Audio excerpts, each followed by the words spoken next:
I now call the Snoqualmie City Council meeting to order. All please rise for the Pledge of Allegiance. Councilmember Lassay, can you please lead us?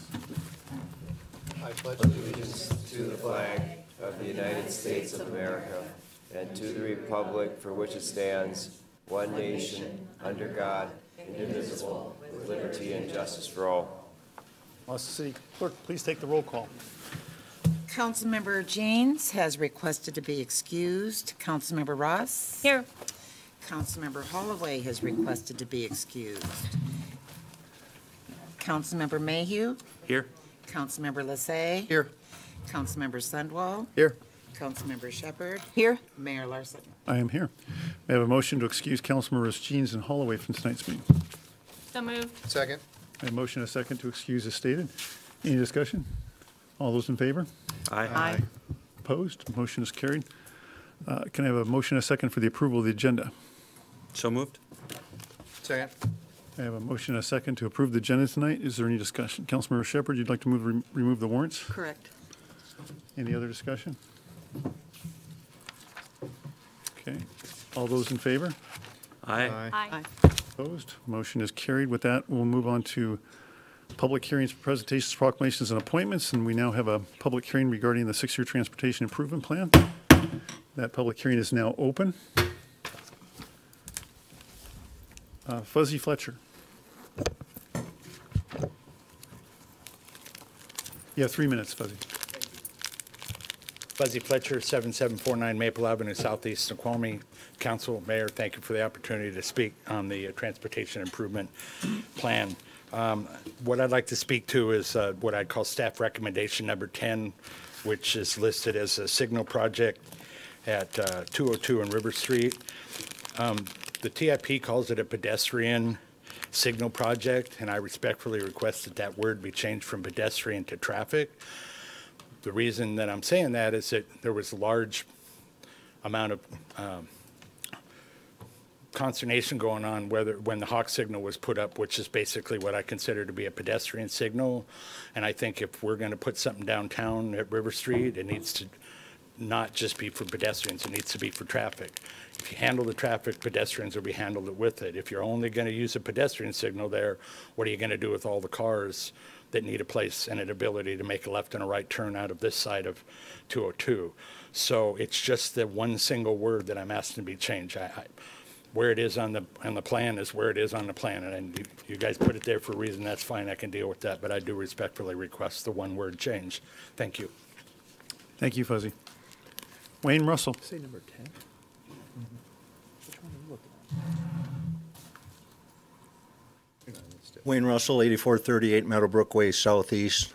The first thing I've got to do is thank the community, the city council, Mr. Mayhew and Mr. Sundwall for helping out at my wife's funeral since she passed. And she's obviously looking down at us from Fall City Cemetery right now and reminded me that there was a city council meeting tonight, so I'm here because that's the main reason I ever showed up at them.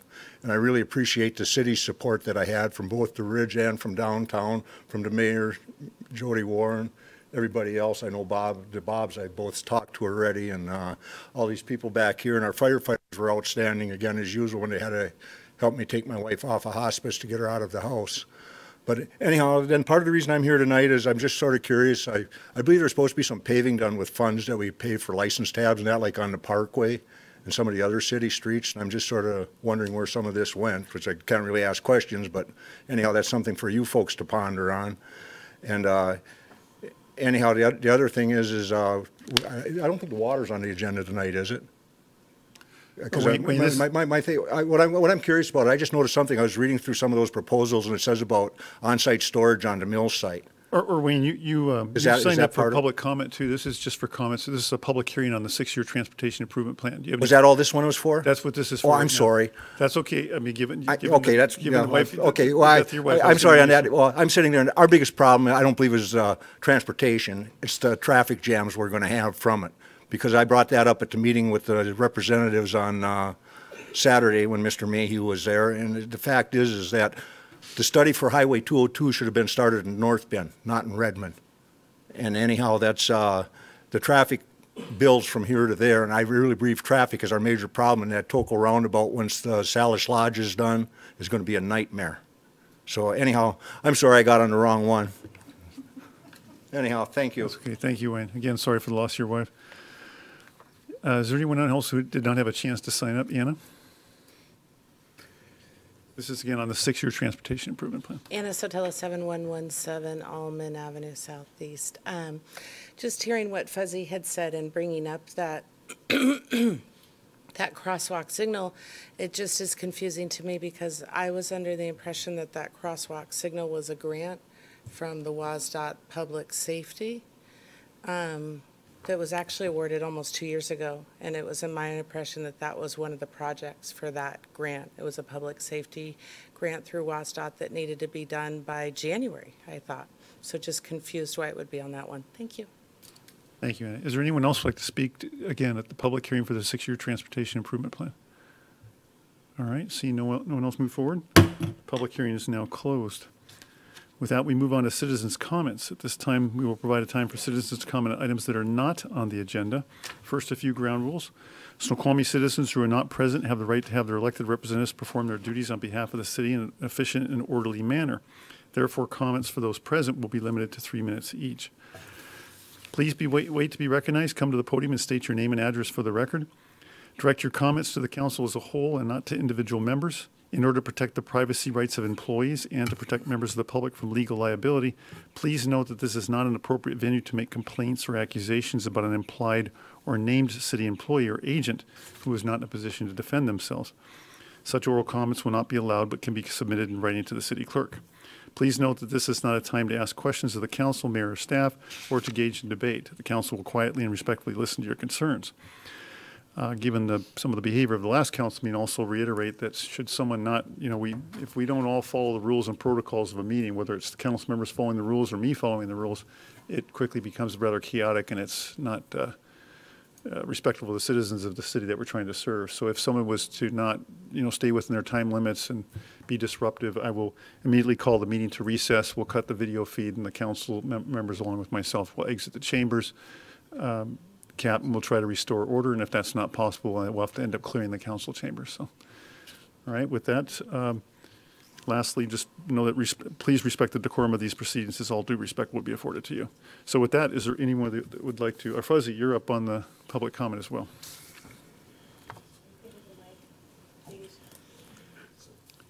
So for starters tonight, I'm trying an electronic device tonight so that I can hear better. If you hear feedback, I can't hear it, so let me know. That's why I'm holding my hand behind my back.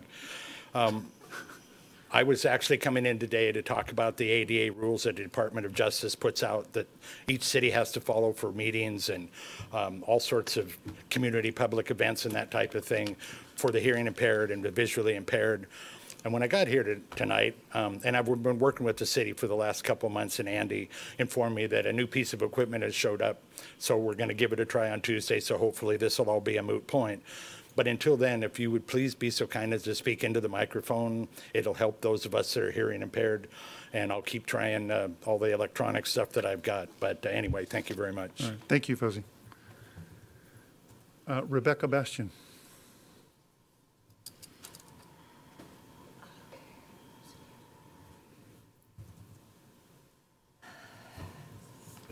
Good evening, council, mayor, and citizens, the beautiful city of Snoqualmie we live in.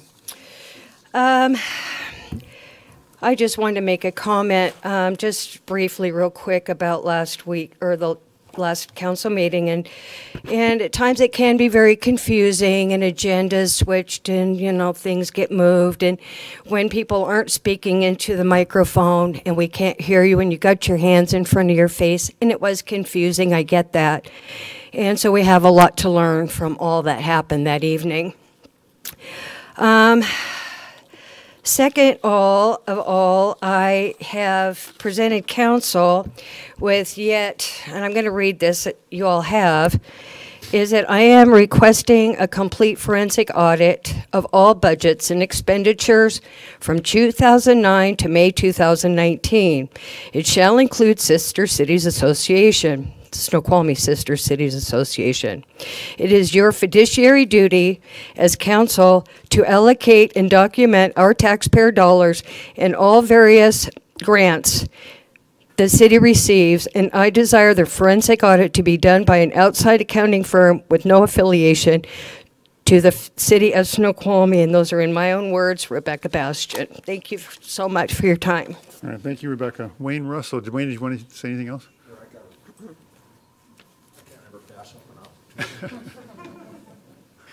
Wayne Russell, 8438 Meadowbrook Way, Southeast Snoqualmie. Anyhow, again, I'll reiterate the fact about the parkway. I'm just sort of curious if the funding is there for it. But also driving to Mill Pond Road, the Mill Pond Road is really getting terrible. And the other thing there that you can no longer tell, but the Japanese knotweed is taking over that part of the berm that was breached. And I've thought about going over to the weir and just seeing if we can see around there to see if it's still breached going into the lake, because as most of us know, Bourse Lake is toxic. The hemlock trees used to soak in there to prevent checking when they used to cut them, and the bark sinks to the bottom when it falls off the logs over the years. And I'm sure if people really got in and checked the bottom of that lake, that it would not look too good. Every time I see people fishing in there, I first found out about it from, if anybody remembers Jerry, the barber that used to be downtown. Anyhow, he's the one that told me. He says, I used to tell him, oh, I'm going to go catch some bass. I know people throw bass in there. And he says, I wouldn't go in there and don't eat them especially. He said, if you catch and release, fine, but don't eat them. And I know that's one of our issues again. And I was just driving by and I'm looking at those trees. Most people don't even realize that illegal berm is there. I know you and I discussed that before, Mr. Mayor. And anyhow, that the trees are there for 30 years now. That's why people don't even realize there's a berm there. I look at the height of those trees and I'm like, wow, this thing's been there so long. When is it going to go away? Anyhow, thank you again. Thank you, Wayne. Anna, did you have your hand up? Anna Sotelo, 7117 Almond Avenue Southeast. Couple of things. The first one was at the Planning Commission meeting when the high school students presented for the Wildcat Way. And just one thing I've noticed with my own experience over the last 2 years and really getting familiar with Robert's rules, et cetera, I think that'd be really something special that could be incorporated with the new high school and kids. And they really were confused on the whole process. And even after explaining it, hearing it explained, they still didn't really quite understand the process. And I just think that would be something that if we could incorporate that a little more in our new high school would really benefit. I know our school district has the representatives, so perhaps that's something, I don't know.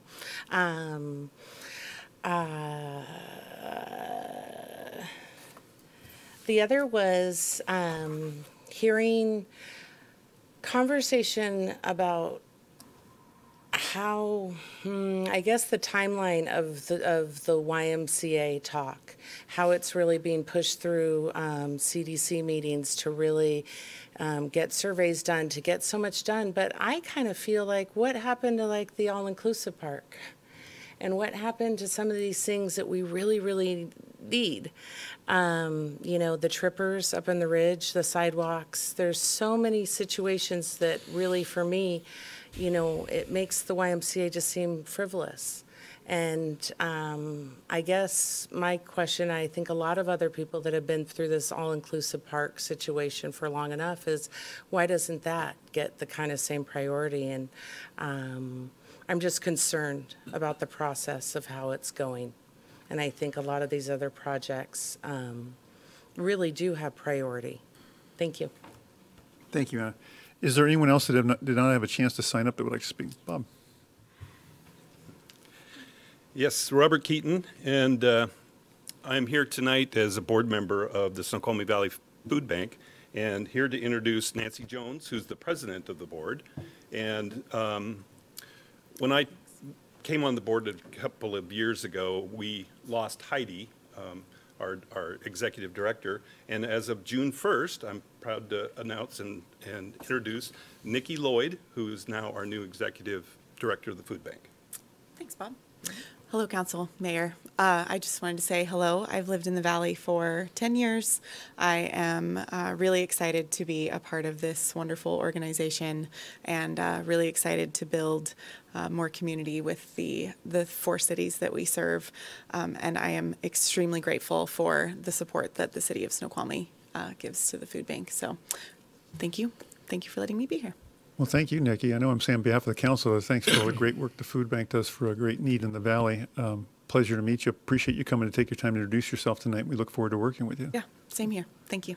And I would only add, as president of a very hardworking board, Microphone. as president of a very hardworking board, we are very happy to have her with us. Great. Congratulations. Thank you. Okay, is there anyone else who would like to speak at this time? Becky, I think you already spoke, did you not? Yeah. I'm sorry, you already spoke. Anybody else? Okay, with that, we'll move on to the consent agenda. All items listed below will be enacted by one motion. Action items include minutes for the June 10th, 2019 roundtable and regular meeting. Other approvals include Agenda Bill 19071, Technology Services Scope Expansion between the City of Snoqualmie and the City of Duval. This is Amendment Number 2. Do I have a motion, Council? So moved. Second. I have a motion and a second to approve the agenda, consent agenda as stated. Is there any discussion or any member of the public like to comment on any of these items prior to action? Seeing no one move forward, any discussion, Council? All right. Hearing no discussion, all those in favor? Aye. Aye. Opposed? Motion is carried. With that, we will move on to reports. Parks and Public Works Committee, Agenda Bill 19069, Amendment Number 2 with Aspect Consulting LLC for water rights assistance. Hold on, I pushed the wrong button. The City of Snoqualmie requires additional water source and supply enhancements to support future development plans within the city's 2032 comprehensive plan.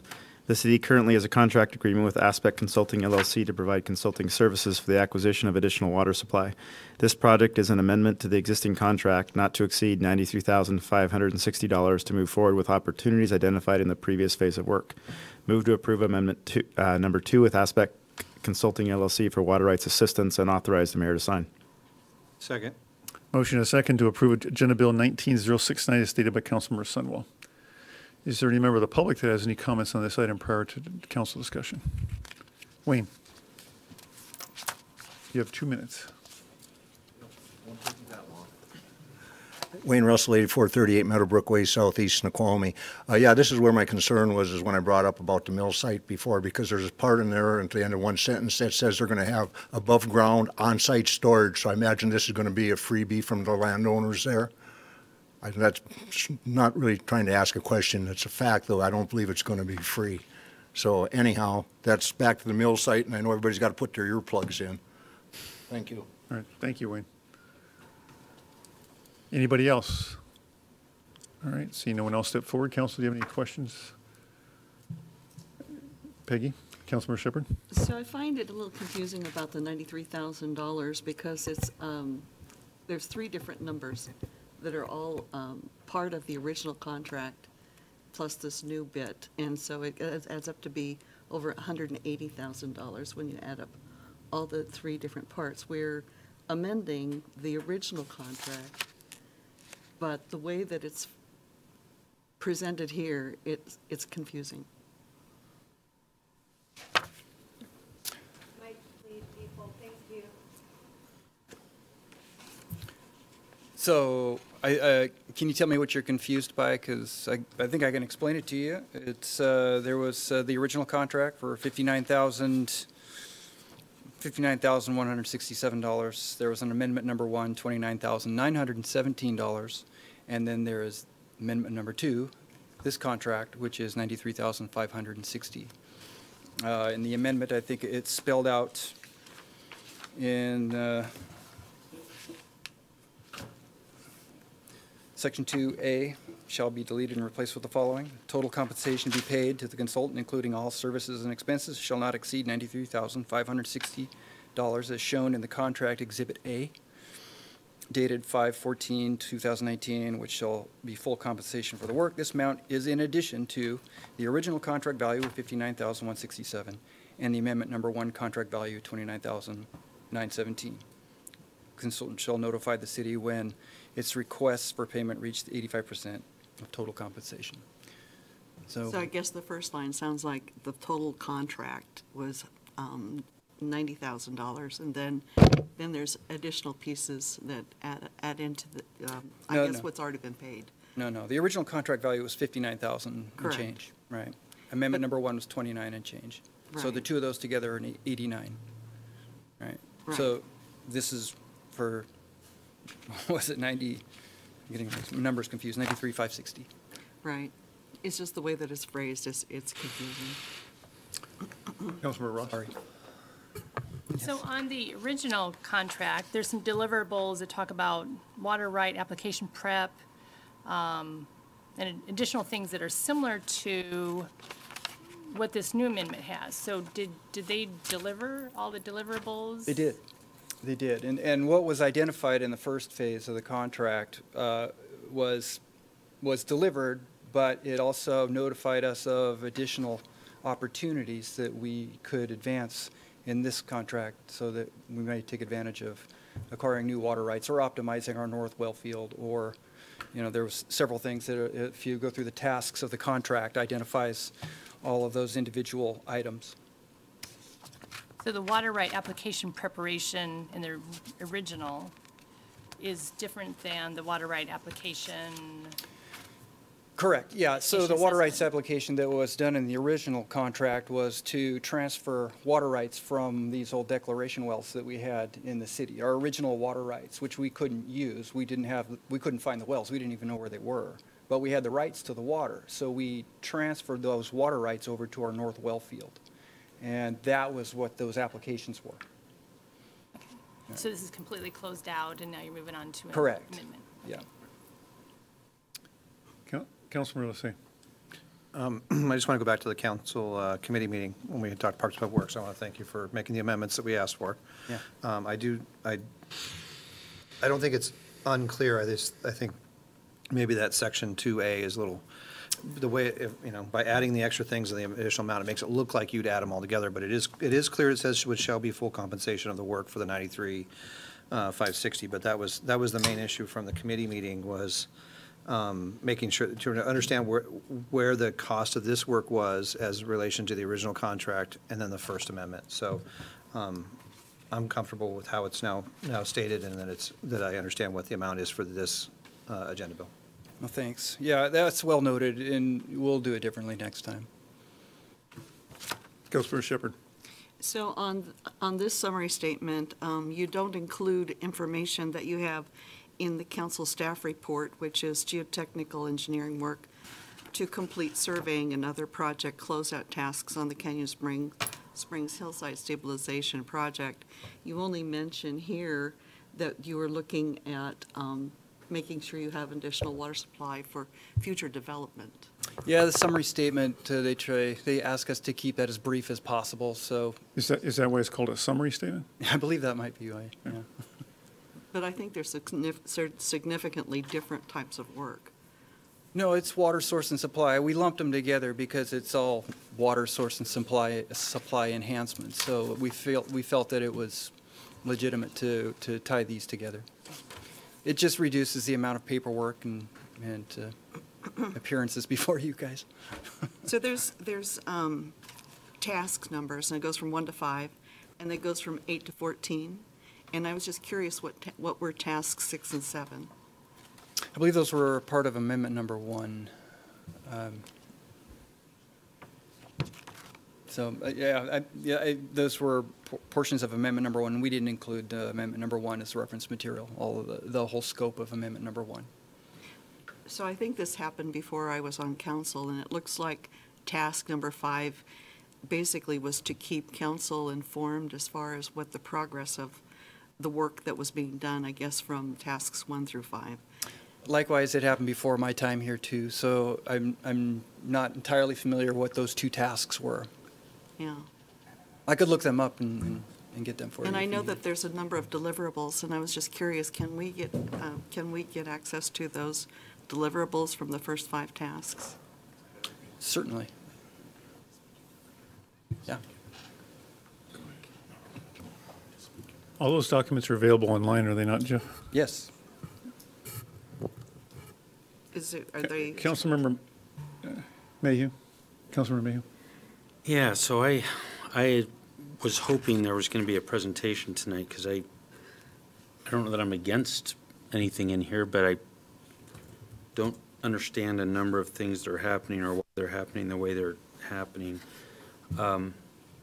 So there's, in the summary statement, the first sentence says that the city requires additional water source to support future developments planned within the utility services area. And I don't really know what that's saying. Does that mean, for example, potentially we don't have enough water rights today for things that were actually already underway? Or is it that there's things that we might do in the future? I don't really know how to understand that sufficiently. I can try to explain that to you.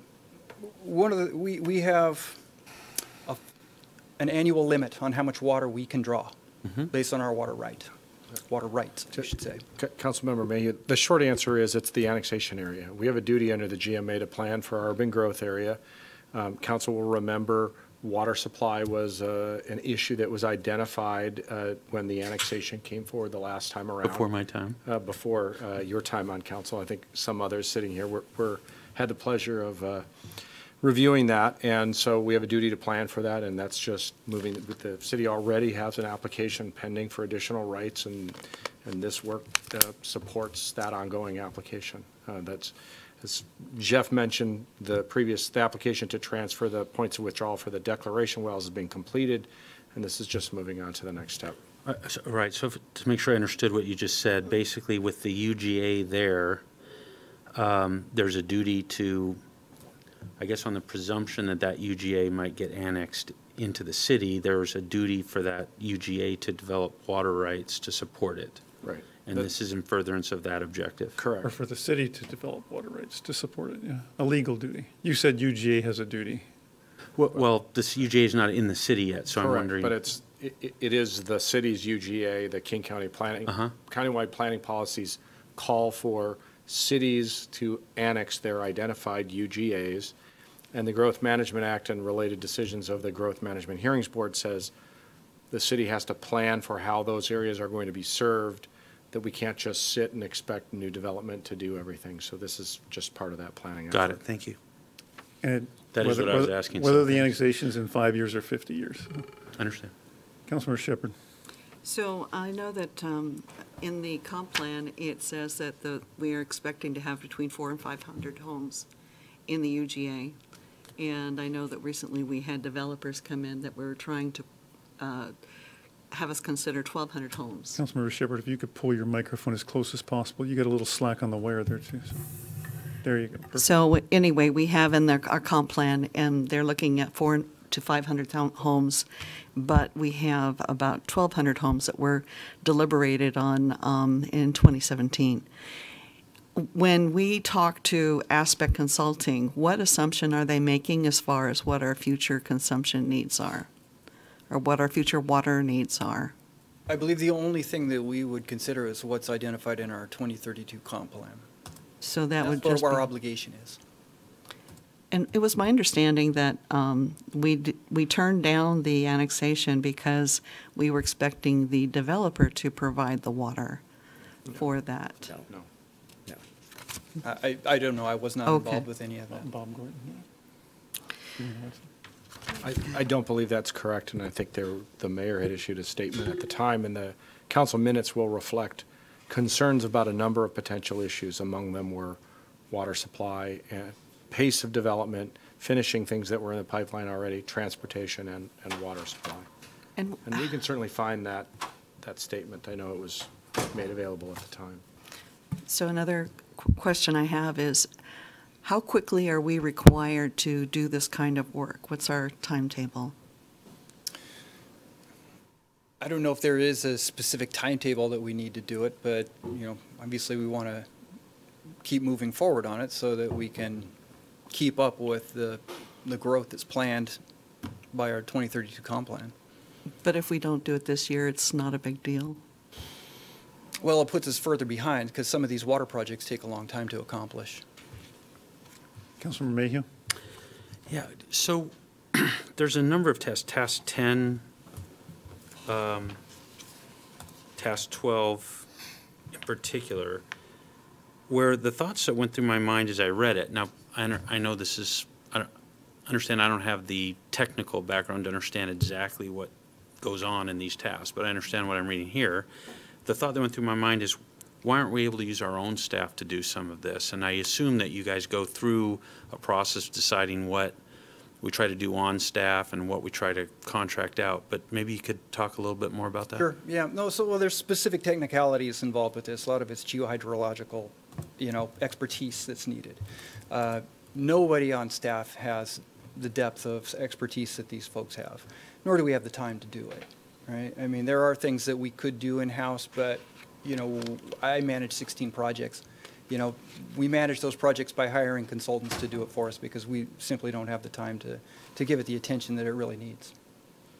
And we don't have the expertise in-house. And the expertise that particularly that Jeff was talking about, geohydrology, that's a separate engineering license from the state of Washington. So the folks that we have worked with that aspect are licensed geohydrologists and also registered water right hearing examiners for the state of Washington. Right, so I assume that was a big part of it, that a lot of this was, but the reason I'm asking is, like, here's a bullet point from task 9, so okay. I'm not trying to argue with you, I'm just trying to make sure I understand. So establishing field stationing with survey stakes and flagging sounded like, now, to me, it's like, okay, we're doing some things, putting some stakes in the ground, but I'm guessing it's more complex than that. Yeah, definitely. It's much more complex than that. Part of what we're doing with the Canyon Springs water line was twofold. One is to get easements because we now have this mesh on the slope and we have to identify where that is and get an easement for it. Two, we have to monitor that slope because we know that it's in motion. It's going to continue to move in other areas, not necessarily in the spot where we made the repairs, but there's adjacent areas and areas further along the line that we need to address. If we monitor it by somebody who's skilled at such things as land movement, landslides. I get what you're saying, and Okay. I totally support. That's not what I was getting at. Some of the tasks within here look like more, when I read it, didn't necessarily imply you needed advanced training, but so I'm just trying to verify actually Yes, it we does. do. We Where do. and how you place those stakes is critical to the whole I just want to make sure that they're not throwing in some stuff that's pretty routine, that no, this is all actually highly technical and needs to be done a certain way. Is that kind of? That's correct, yes. Okay. Yeah. Okay. So the surveyors that will be doing that work are also licensed Washington surveyors. That we don't have any licensed surveyors on And it's not staff. just surveys, it's, where do you locate these and where are we going to identify the areas that we need to monitor and all that. Got it. Thank you. Yeah. Councilmember Ross. Did we gain any additional capacity from the First Amendment that you did? The First Amendment. Or the first part of the contract, the $53,000 part? The initial contract. Right. Yeah, well, we did. We grabbed, I think, an additional 200 gallons per minute of flow of water that we had transferred over to our North Well field. And is that recent that we did this? Yes. So we got additional capacity in 2018 or 2019? We did. 2018. It was approved in like 2018. Yeah. What they did was transfer over the water right. It didn't necessarily mean that we can actually get all that water out. So we need to address that situation now, which is part of this task 10. But you've determined that is not enough, that we need additional water rights? We need to optimize our system so that we can get to the water that we have rights to. That's part of what we're doing. Okay. Councilmember Shepherd, then Councilmember Mayhew. So where on the website would we find the documents that they had previously given to us? I don't know, but I could look that up and let you know. Okay. Oh, I'm sorry, perhaps I misunderstood you, Council. I thought you were asking for the tasks listed in the First Amendment, which aren't part of and that contract and those tasks are obviously part of the council agenda packet, which is available online. You're asking for something different? I'm looking for the deliverables from the original contract, tasks 1 through 5. Sure. We have those. Councilmember Mayhew. So, task 8 seemed to me to actually be related to the problem that happened with the landslide. And it seems to be that there's still some additional work to close that out when I thought that had already been closed out. So I'm a little bit confused that it seems like that's different than everything else. Is that not the case? Maybe you could explain what It is a little Cascade bit. is? Yeah, it is a little bit. We didn't, the construction is finished, obviously, but some of the reporting I would like to get cleaned up so that we have a final report for it. So that's a small amount that's in this. And then it's the flagging and the easements is the majority of that task. The survey crews aren't cheap. And then a legal description and all that. All right, I mean, for what it's worth, it's probably helpful to let us know when things are closing out, if there's actually some remaining stuff to do, because thoughts start going through your head, gee, what else isn't done? And just, that's not helpful to me to have those thoughts if there isn't anything else. And just, if you can set the stage more to let us know, hey, something else will be coming, I think. Okay. Well, at the time, it hadn't helpful. occurred to me that we needed to do this. Okay. I just have one other. Just in terms of the budget, there's what I find to be a very confusing budget line in the staff report claiming that there's some existing authorization to spend this from a bond, but I just want to know, where's the funding going to come from for this?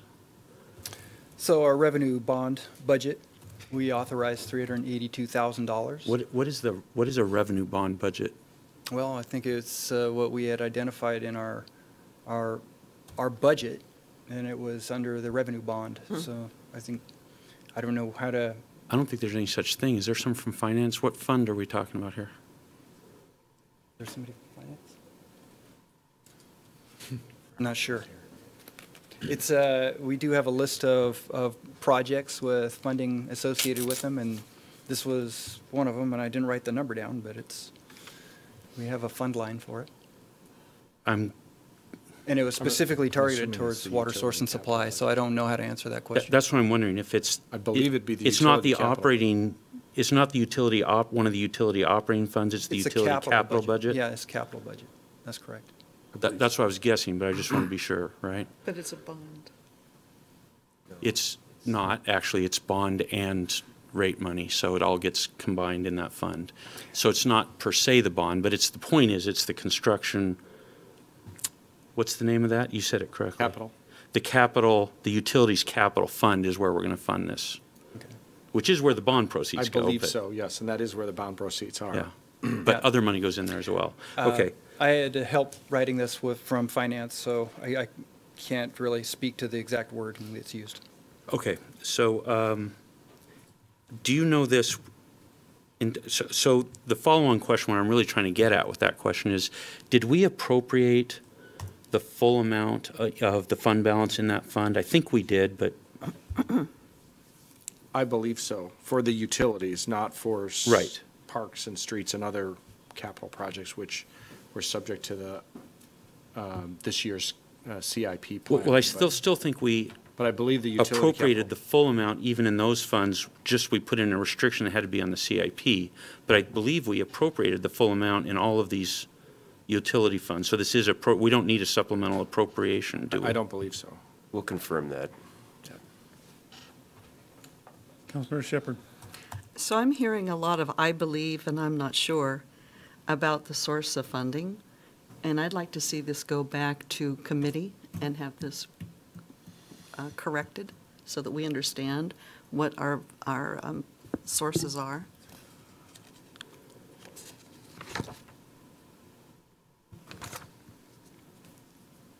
And Mr. Hammoud's not here.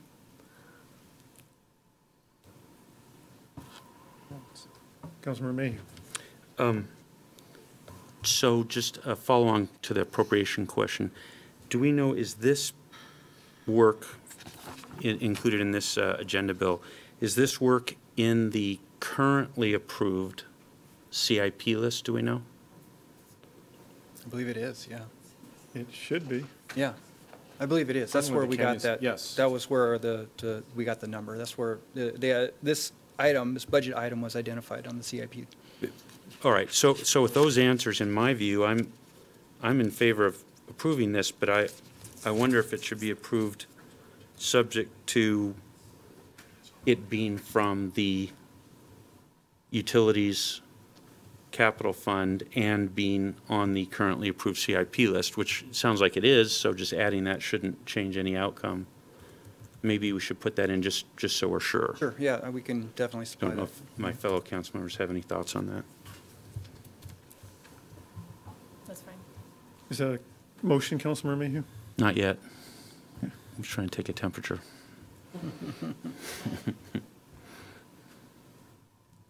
98.6.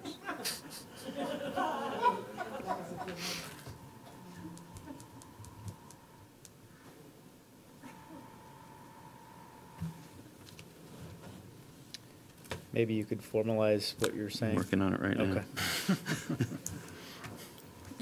Don't let us hold you up.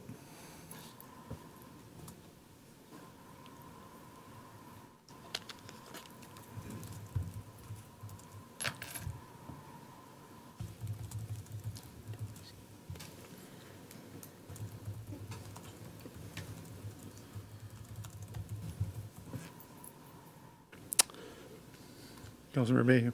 Move to amend the motion and add the words, provided funds are from the Utilities Capital Fund and in the currently approved CIP.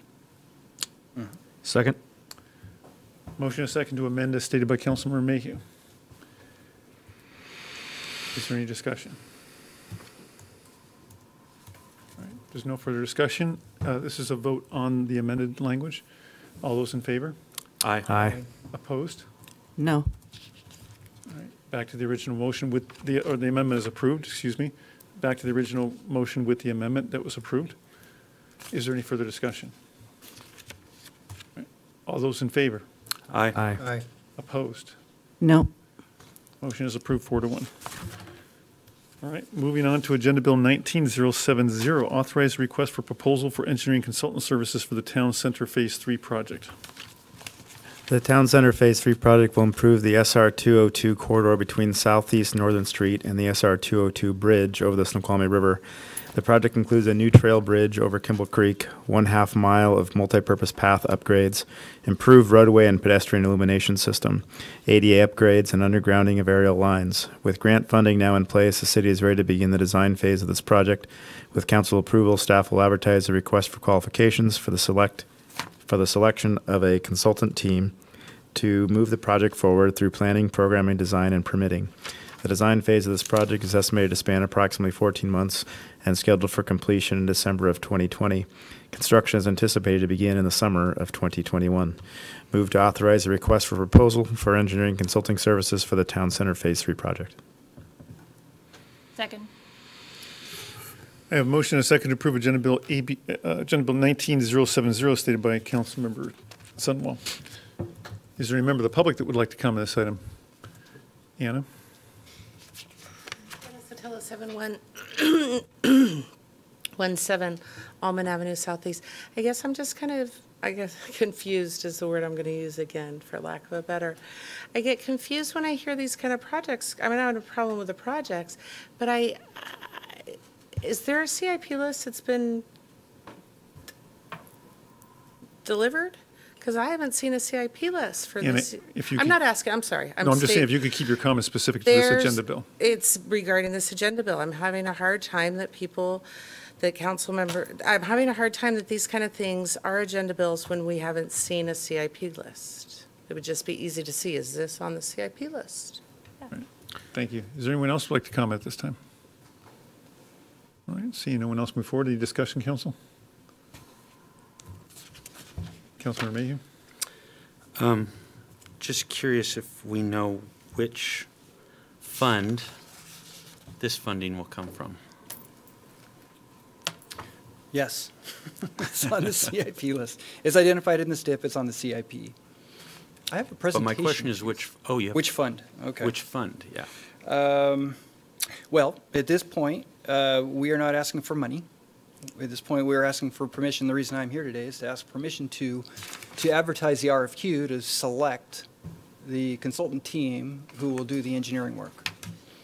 As I noted, it's noted in the project summary, that we have funding now available, and with your approval, we're ready to begin the design portion of this. So in order to start the design, we need to select a design team to do it. We would advertise what's called a request for qualifications. Hopefully multiple firms and teams will submit their qualifications, and then we have a selection panel that we are putting together who will review these qualifications and will select who we feel is the best team, and then we will bring that to you to approve. And at that time, we'll identify the funding source. But, you know, when I spoke this over with Drew prior to this, you know, I said, you know, what I need the budget statement, right? We're going to need the fund. He says, it's on the CIP. Tell them it's on the CIP. We're not asking for money now. We're going to identify that when we move forward and when we specifically ask for funds. Councilmember Mayhew. Right, so just to make sure, just to be clear on the answer you just gave, the CIP, which is published on the city's website, this is included in that CIP, correct? That's correct. Thank you. Councilmember Ross, Councilmember Shepherd, then Councilmember Lassay. Well, it also sounds like 86% of it will be funded by grants. Is that correct? 86.5%, yes, Okay, correct, by so federal funding. 810,000 of it That's correct. is funded by grants. So what, I was looking at this and I was wondering, what is the difference between this and the Riverwalk? I don't know. Honestly, I'm not involved with the Riverwalk. I don't know the funding source, but Nicole's here. Maybe she'd like to answer that. Well, okay. It's not. They have It has nothing to do with the Riverwalk. Talk about pedestrian access and all that, so I would have thought that that would be part of the Riverwalk. Mark Hoffman, Community Development Director. The thing they share is they're in the same general proximity. This is on 202 and adjacent to 202. Riverwalk is also adjacent, but on the other side and totally separate. But they both provide pedestrian walkways, right? In their And own access to the unique way, falls. yes. More Riverwalk's soft a more trail pedestrian- natural experience as adopted in the master plan, aligning with our policies for access to the river, access being visual primarily. This is more engineered. It's mobility. It's a mobility. Yeah. It's a hard surface path. Okay. Thank you. Councilmember Shepherd, Actually, I've changed my mind. Councilmember Lassay. Well, I just figured that since our staff member put the time in to create a presentation, we might let him do that before we start asking questions. Do you guys want to see the presentation? Does it have music? I can sing. Never mind, just the presentation will work. Sure. Yeah, if you want to, can you start the presentation?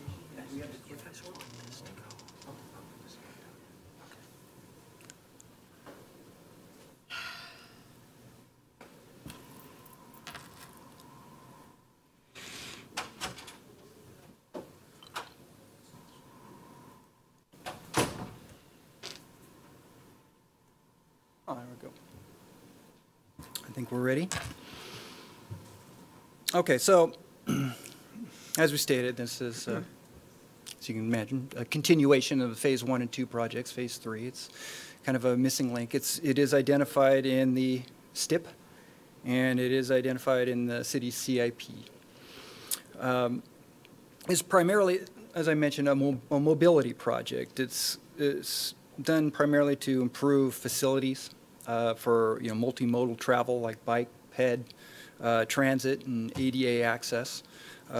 This area that we're talking about really has very little facilities at the time, just a trail which doesn't meet ADA and doesn't provide good access.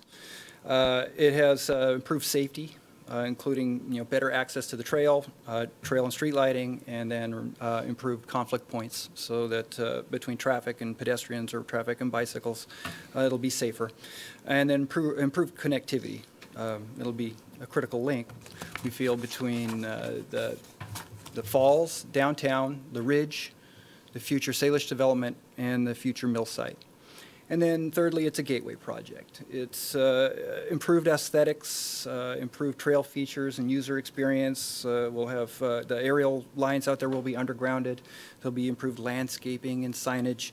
A new iconic bridge, the trail bridge, needs to be improved. That'll be ADA accessible. Right now, it's not it's not ADA compliant, and it's very difficult for people with limited mobility. Plus, it's got some environmental problems. We have creosoted timbers, which are in Kimball Creek, which, removing those and doing some riparian enhancements there will greatly enhance that creek corridor through there.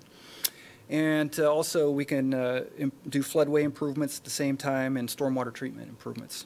And then, of course, improved economic vitality for the region. Phase 1, of course, you remember Phase 1, which is downtown. Phase 2, basically Railroad Avenue and the area across the street, Railroad Park, heading north all the way up through Railroad Park. And you can kind of see our project starts right there at Northern Avenue at the very end. So that's really the alignment that we're talking about. Starts at Southeast Northern, goes all the way to SR 202 Bridge. Phase 1 and 2, we're down here, and that's done. Tokel Roundabout's done, and 1.5 million visitors to the falls. Some of them we'd like to draw into town. So this will be the missing link. Multimodal connections between the falls and historic town center. Probably potentially draw 1.5 million visitors, well, maybe not that many, but a portion of those folks. Create safe, complete pedestrian and bicycle modes of traffic. And I mean safety is one of the key aspects of this thing. Improved access to public transit facilities. We have 3 bus stops currently, and they're all in poor condition. Safety improvements, again, street, trail lighting, transit access, ADA accessibility, new bridge, crosswalks. Economic connections to historic town center, and build upon those improvements that we've already made for Phase 1 and 2. Real quickly, I can kind of run through this. Project Terminus is actually right here. We may take this opportunity to look at doing some improvements to that parking area. There's some curbing that needs to be done. We might look at maybe some park enhancements down there. Maybe some utility enhancements down there. We have some old sewer and old water lines down there that could be updated at the same time. You're talking about a Railroad Place, Jeff? Railroad Place, that's correct, yeah, which is kind of a parking lot, but is actually a road. The curbs are all busted up. It's kind of looking Curbs are busted up. pretty shaky looking. Yeah, and there's no real amenities there for folks who utilize it. Plus, there's no barrier between that and the railroad, so that could be a possible enhancement there. Jeff, sorry, any possibility you'll look at improved lighting in that parking area along with the curbs, or is that not part of it? That's definitely something that we should look at, yeah. Okay, thanks. Yeah. And part of this process will be to have, it'll be somewhat of a public process. We'll have open houses and workshops, and we'll want to get community input, and that's a portion of the budget is allocated for that. Like I said, 3 bus stops. We have one here, which is really bad. I was driving by that one the other day, and I saw a person standing there, and it was so bad I actually drove around the block so I could get a picture of it. I felt really bad for that person standing there. It was very difficult to get to it. There's hardly any place to stand, and there's no facilities for it. Same with this one here, and there's one right here, which is very difficult to access. We have a tricky crossing right here. Right now the trail runs right here. You can see it follows that fence, and then once a person comes here, they're faced with a difficult trail to get back up on that bridge, and it's folks who come off the bridge don't even use that trail. They don't even know it's there. They walk along the shoulder. So that could definitely be improved.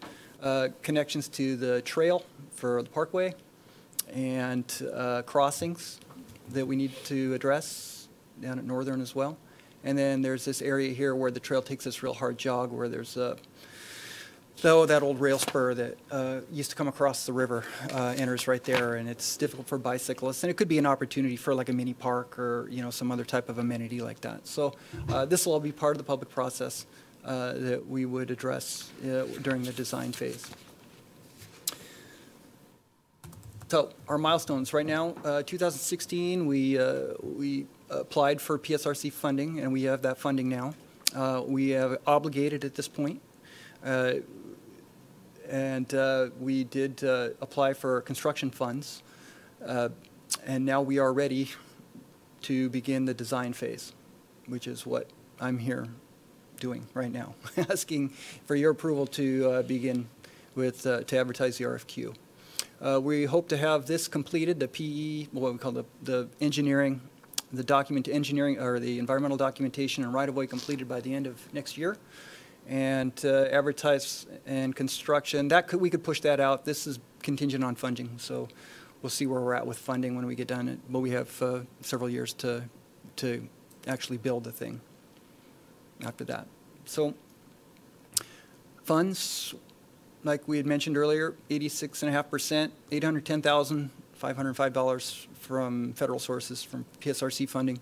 City's match is $126,500, and the total design fee is $937,000. So our share is, our share was the $126,500.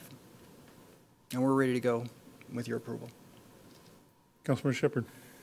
So one question I have is, if we get this design process finished, what will be the city's, if we get the funding from PSRC, what will be our match, do you think?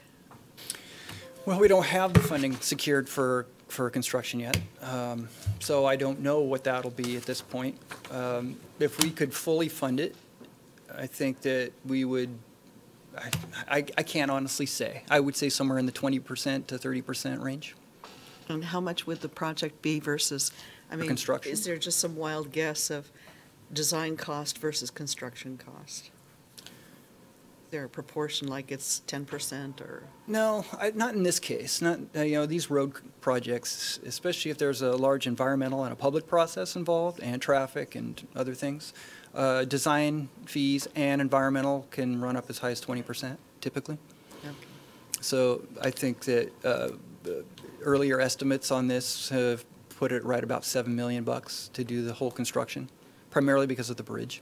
And what do you think the odds of us getting that funding for the construction? Pretty good if we have a few years to, you know, keep swinging at it, right? I mean, there's multiple sources, and we're looking at grant funding now. So PSRC would cover a portion, presumably. TIB, we could probably get some funding for. There's other federal grant sources that are out there that we'll go after.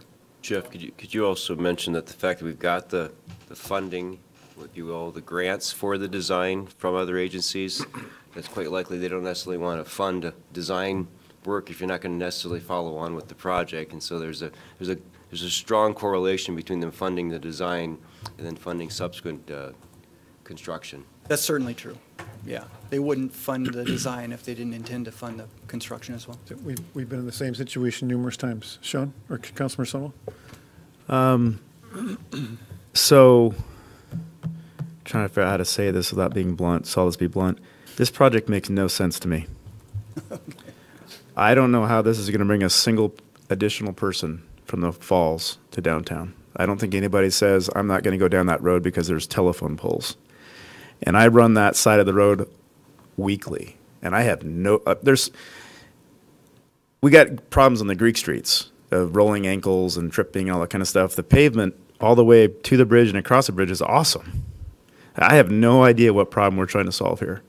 And I'm particularly concerned because while it is a different project than the Riverwalk, it sure feels like a less, we've already got something on this side of the street that I personally believe is completely sufficient. I can't speak to bus stops. I didn't realize bus stops were our problem.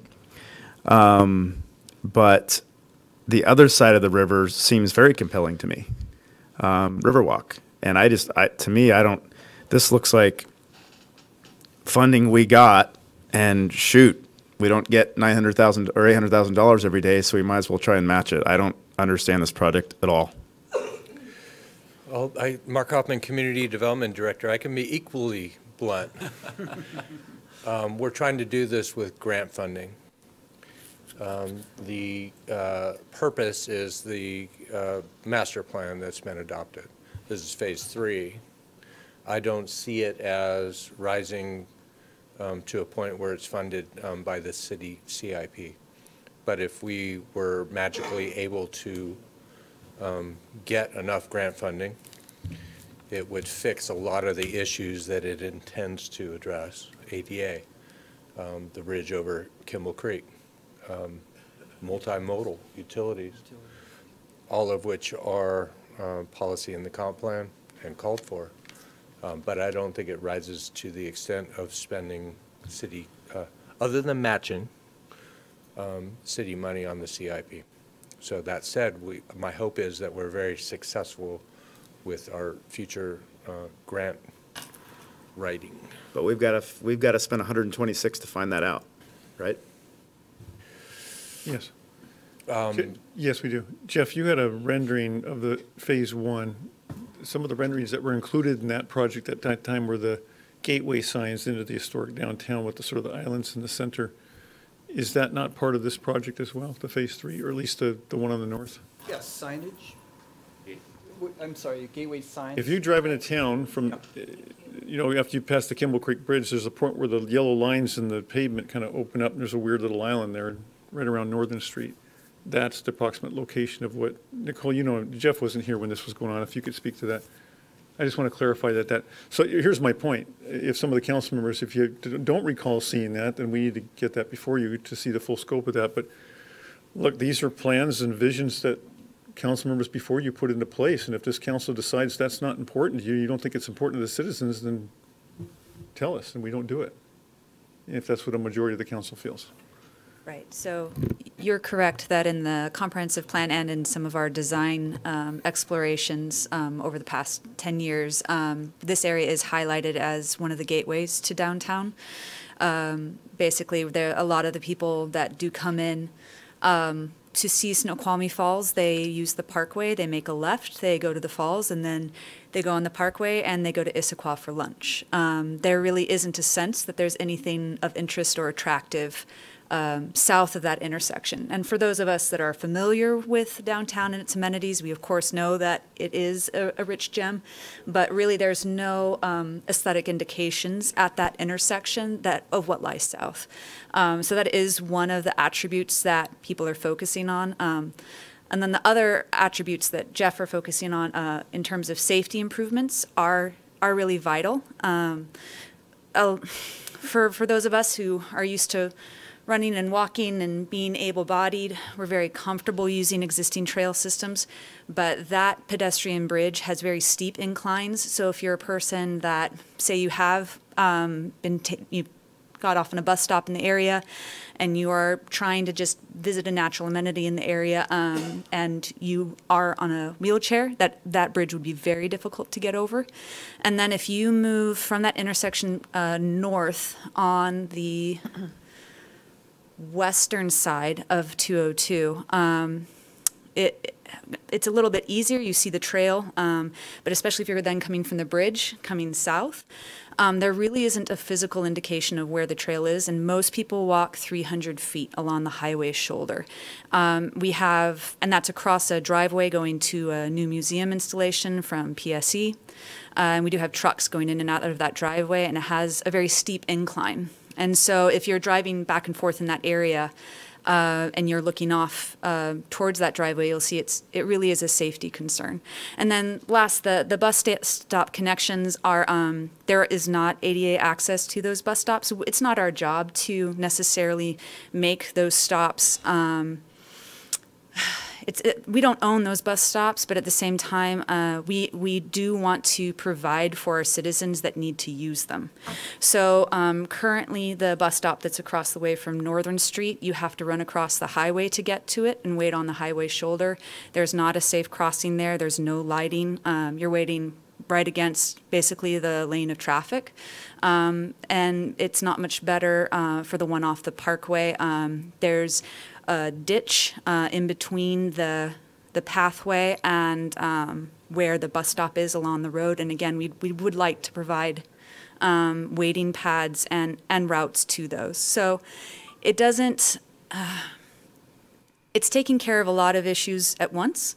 And for that, sometimes it can seem a little discombobulated, but it really is seeking to hopefully kill a whole bunch of birds with one stone, not to be violent.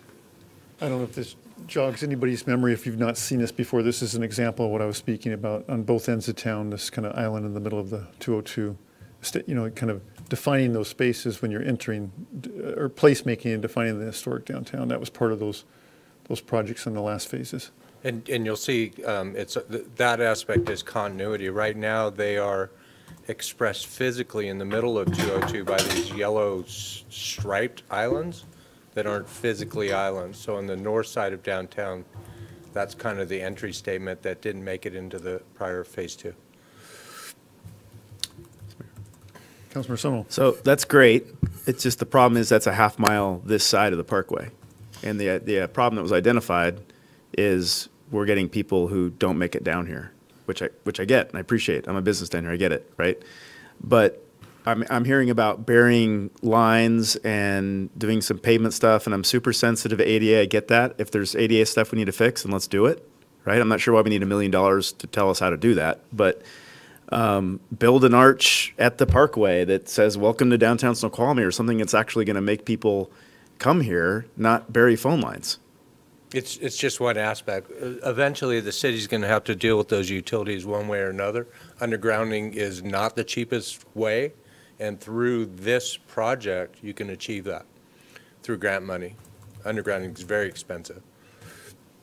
So it's just one aspect. Another aspect is the existing parking lot from Fur to Northern. It's wrapped into this phase. It's envisioned in the master plan. It's come up with downtown merchants. And through this design, you can also further address downtown parking, which came up extensively last year. So cumulatively, it has that effect. I just want to emphasize again that before many councils came out of the council, there were hundreds, if not thousands, of different projects that were in motion, giving various work that went back, whether it was a year or 5 years or 10 years. And so the staff, the administration is simply acting on those visions, on those projects and proposals. If this council feels that they want to completely revisit that process and pull it back, send it back to planning commission or whatever at this point, that is certainly your purview, and we would respect that. I guess what I'm saying is this isn't the administration shoving this, to the council. This is us acting on what was a collaborative process between the administration and many council members over years, and this is simply the next phase that we're moving forward on. If this council feels like there's a different vision or we have to revisit all that, then we just need to know. Councilmember Summerall. When do we need to use those PSRC funds by, and is there latitude that we have on what they're used for, or has the PSRC, like, these 10 things, you got to do these 10 things because they were on the list, or do we have some flexibility in terms of what we can do with design? I don't know when we have to use it by, although we have now obligated that we will spend that money and do this work prior and have it completed by 2024, this engineering phase. We do not have latitude as far as how we spend the money. It's very specific and spelled out in, I wouldn't say it's very specific, but it's specific enough where it identifies what we're going to do in our prospectus and our local agency agreement and in the STIP. So we have to basically do what we say we're going to do when we apply for the money. If I can chime in, Mr. Hamlin was referring to the lag agreement and the prospectus. Those were approved by the council at the previous council meeting, and the mayor authorized. I'm sorry. Those documents were approved by the council, the most recent council meeting, and the mayor authorized to sign them, and I believe that occurred then.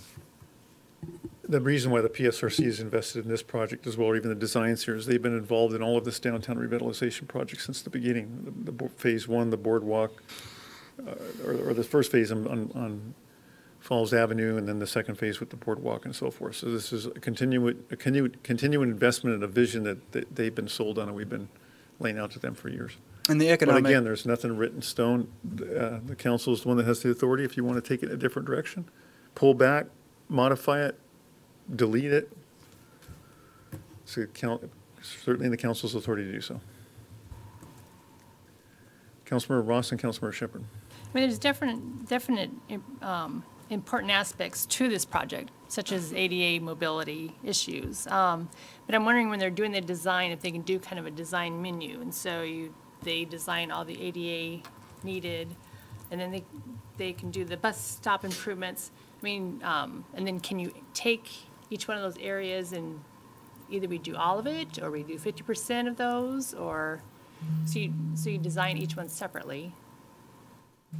That- Well, not with the way the funding is structured, so to speak. I They're mean, still gonna design it, Yeah, right? But then we're right. gonna say, okay, we're just gonna do the ADA, or we're going to do the parking lot and the bus improvements, and we're gonna finish the connection to the falls, but perhaps we're gonna wait to do the undergrounding of the utilities until later, or something like that. I don't believe we can do that, and I don't think that it makes sense to do that. One, because if we're gonna tear it up to do some of these improvements, that's the time to, like, say, do the utilities, right?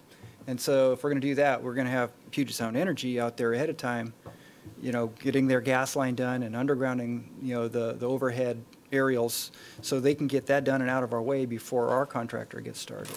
And- So. And they so- provided money too, right? PSC? They are. And so they're Yeah, the ones that's that correct. would be PSC our utilities. is what they call their Schedule 74, where they pay 60% of undergrounding. Okay. Councilmember Shepherd? So when you start to underground the wiring, and I think it looks much nicer, what is it, as far as cost of, if you have to repair? Who burdens that cost if you have to? Repair the underground wires? Get onto the wires. Well, I mean, one nice thing about undergrounding is that you rarely have to do any repairs to them because it's protected underground, all right? And so what they will do is directional drill a sleeve, a conduit, and the conduit is pretty tough stuff. It is difficult to break or puncture. And then they put the wire, you know, with the cabling inside of that. And so if there's presumably a problem with the cabling, they could just replace the cabling. And we already have the history for how these other phases we've had underground. We've for a undergrounded while. it, yeah, that's correct. Okay. That's So correct. Jeff, this includes the widening at the Kimball Creek Bridge, correct, or rebuild of the bridge, which is one of the more, The oh, it does not? rebuilding the trail bridge. It does not include the 202 bridge. Okay. Councilmember Shepherd?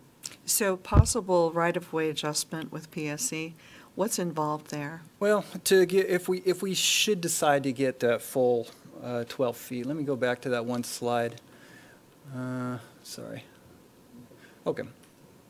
Up here, at this intersection right here, there is a vault or a cabinet that sits up on a pedestal, essentially up out of the floodplain. And we don't have our full 12 feet there. Do we need the full 12 feet? Maybe not.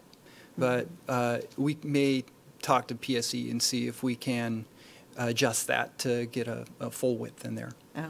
If we can do that simply. I don't really want to open up a can of worms with PSC on a right-of-way process, but, you know, we'll look at it and see if they're amenable to it. And then possible drainage and floodway enhancements, undergrounding, overhead power, and utility upgrades. Is it throughout the whole distance, right, that they're undergrounding? Undergrounding is basically starts at Northern Street right here and would go all the way to across the bridge to about right here. Right now there's a power line that runs this way, and that's where it'll connect. So there's a pole, I think it sits about right here, somewhere in there. And so it'll come back above ground at that point. Okay. As far as the floodway improvements, if you're interested, that's primarily around the Kimball Creek Bridge. Right now, the trail sits down in the floodway. The Kimball Creek Bridge abutments are in the floodway, and those should be raised up above the floodway, provide hydraulic connectivity, and reduce the impacts from flooding on our bridge, and make our bridge ADA accessible. Councilmember Lissay. Thanks for the information, Jeff.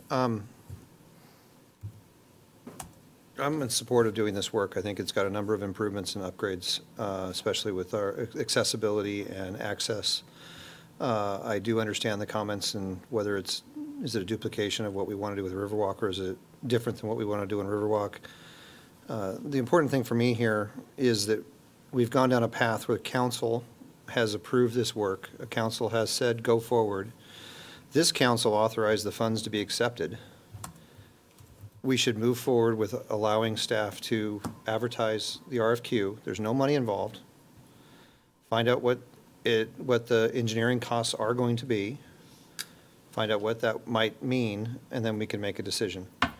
If we don't, at the very least, advertise for the RFQ, we will never know.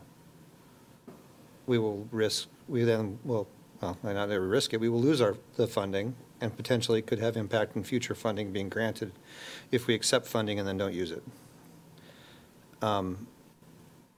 I think at this point, with where we're at, it would be prudent of this council also then to revisit some of these CIP projects and determine where we want to go with them. We've looked at them, we've glanced at them, we've had minor conversations, but maybe it's time to go and dive a little deeper. And that's probably something for Parks and Public Works to start with, and something for community development to start with, and then come back to council and have that conversation. But at this point, I don't see where advertising for an RFQ is going to cause any problems. Councilmember Shepherd. So wild guess that the total cost. Councilmember Shepherd, if you could. I'm sorry. So wild guess as far as total cost of construction could be about $5 million, is that? I think it's going to be between 6.5 to 7, somewhere there.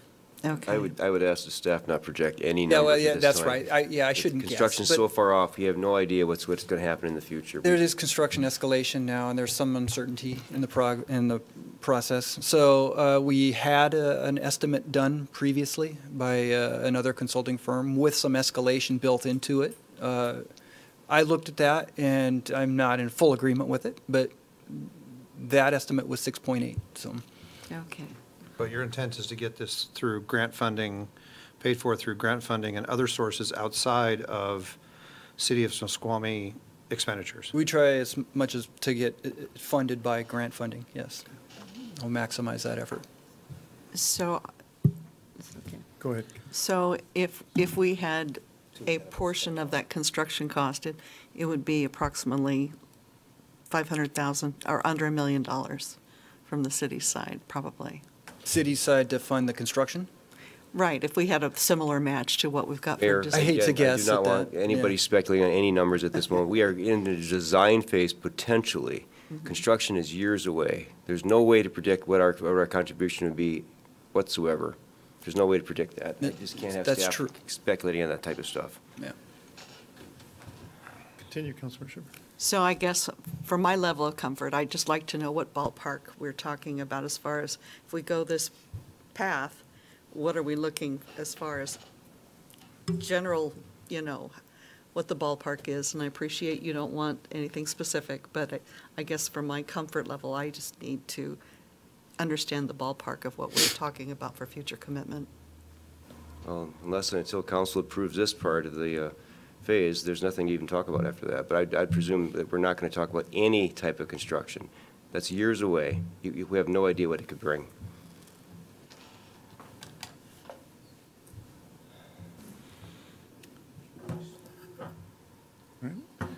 If there's no further discussion, all those in favor? Aye. Opposed? Okay. Motion passes. I didn't say anything. Moving on to Agenda Bill 19075, Resolution 1500, adopting the city's 6-year transportation improvement plan for the period 2020 through 2025. State law requires each city to develop a local 6-year transportation improvement plan, STIP, and that it be annually updated. It also requires that projects be included in order for cities to compete for transportation funding grants from most federal and state sources. Move to adopt Resolution 1500, adopting the city's 6-year transportation improvement plan for the period 2020 through 2025. Second. Have motion and a second to approve Agenda Bill 19075, as stated by Councilmember Sunwall. Is there any member of the public who would like to comment on this item prior to action? Seeing no one move forward, any discussion or questions, council? Councilmember Shepherd. I didn't get a chance to check since I sent in a request. Were we able to add Stone Quarry Road to that list? No, with the lateness of the addition, we couldn't this year, but that does not mean that we can't do it next year. As though it's a 6-year program, we update it annually, so. Okay. Councilmember Sunwall. Is all of Stone Quarry in Snoqualmie city limits? No. Do Some you know of where it's is the train depot, the thingy over there, is that in our city limit? Because I don't ever see a sign there that says when you're entering North Bend versus Snoqualmie. Just look at the pavement quality. So it's when the pavement gets better, yes, okay. It's the one place North Bend is quite proud. We should rename that Stone Quarry like a Delta or Gamma. Well, we already have Delta. Greek Street, because it kind of looks like one. Lambda. There we go. Yeah, that works. After Wildcat Way. So, okay, that was my question. I didn't realize, for some reason I thought it was county, but okay. That's why it's called Stone Quarry Road. Looks like a quarry road. Oh, because they're mining off the street. Yeah, I get it. Well, frankly, Okay. that road was known for a lot of kids racing down that road all the time. And it's part of why Richard's not too eager to have it improved all the way. But, That's why Matt got his Mustang, so he can use that road. Councilor Mayhew. Drive that road. What is an RRFB? It's a rapid flashing beacon. RRFB. The rapid flash, yeah, it's It stands for it's a- rectangular rapid oh yeah, flashing. I'm sorry, rectangular really rapid rapid flashing flashing. beacon. Really rapid. Rapidly rapid. Thank you.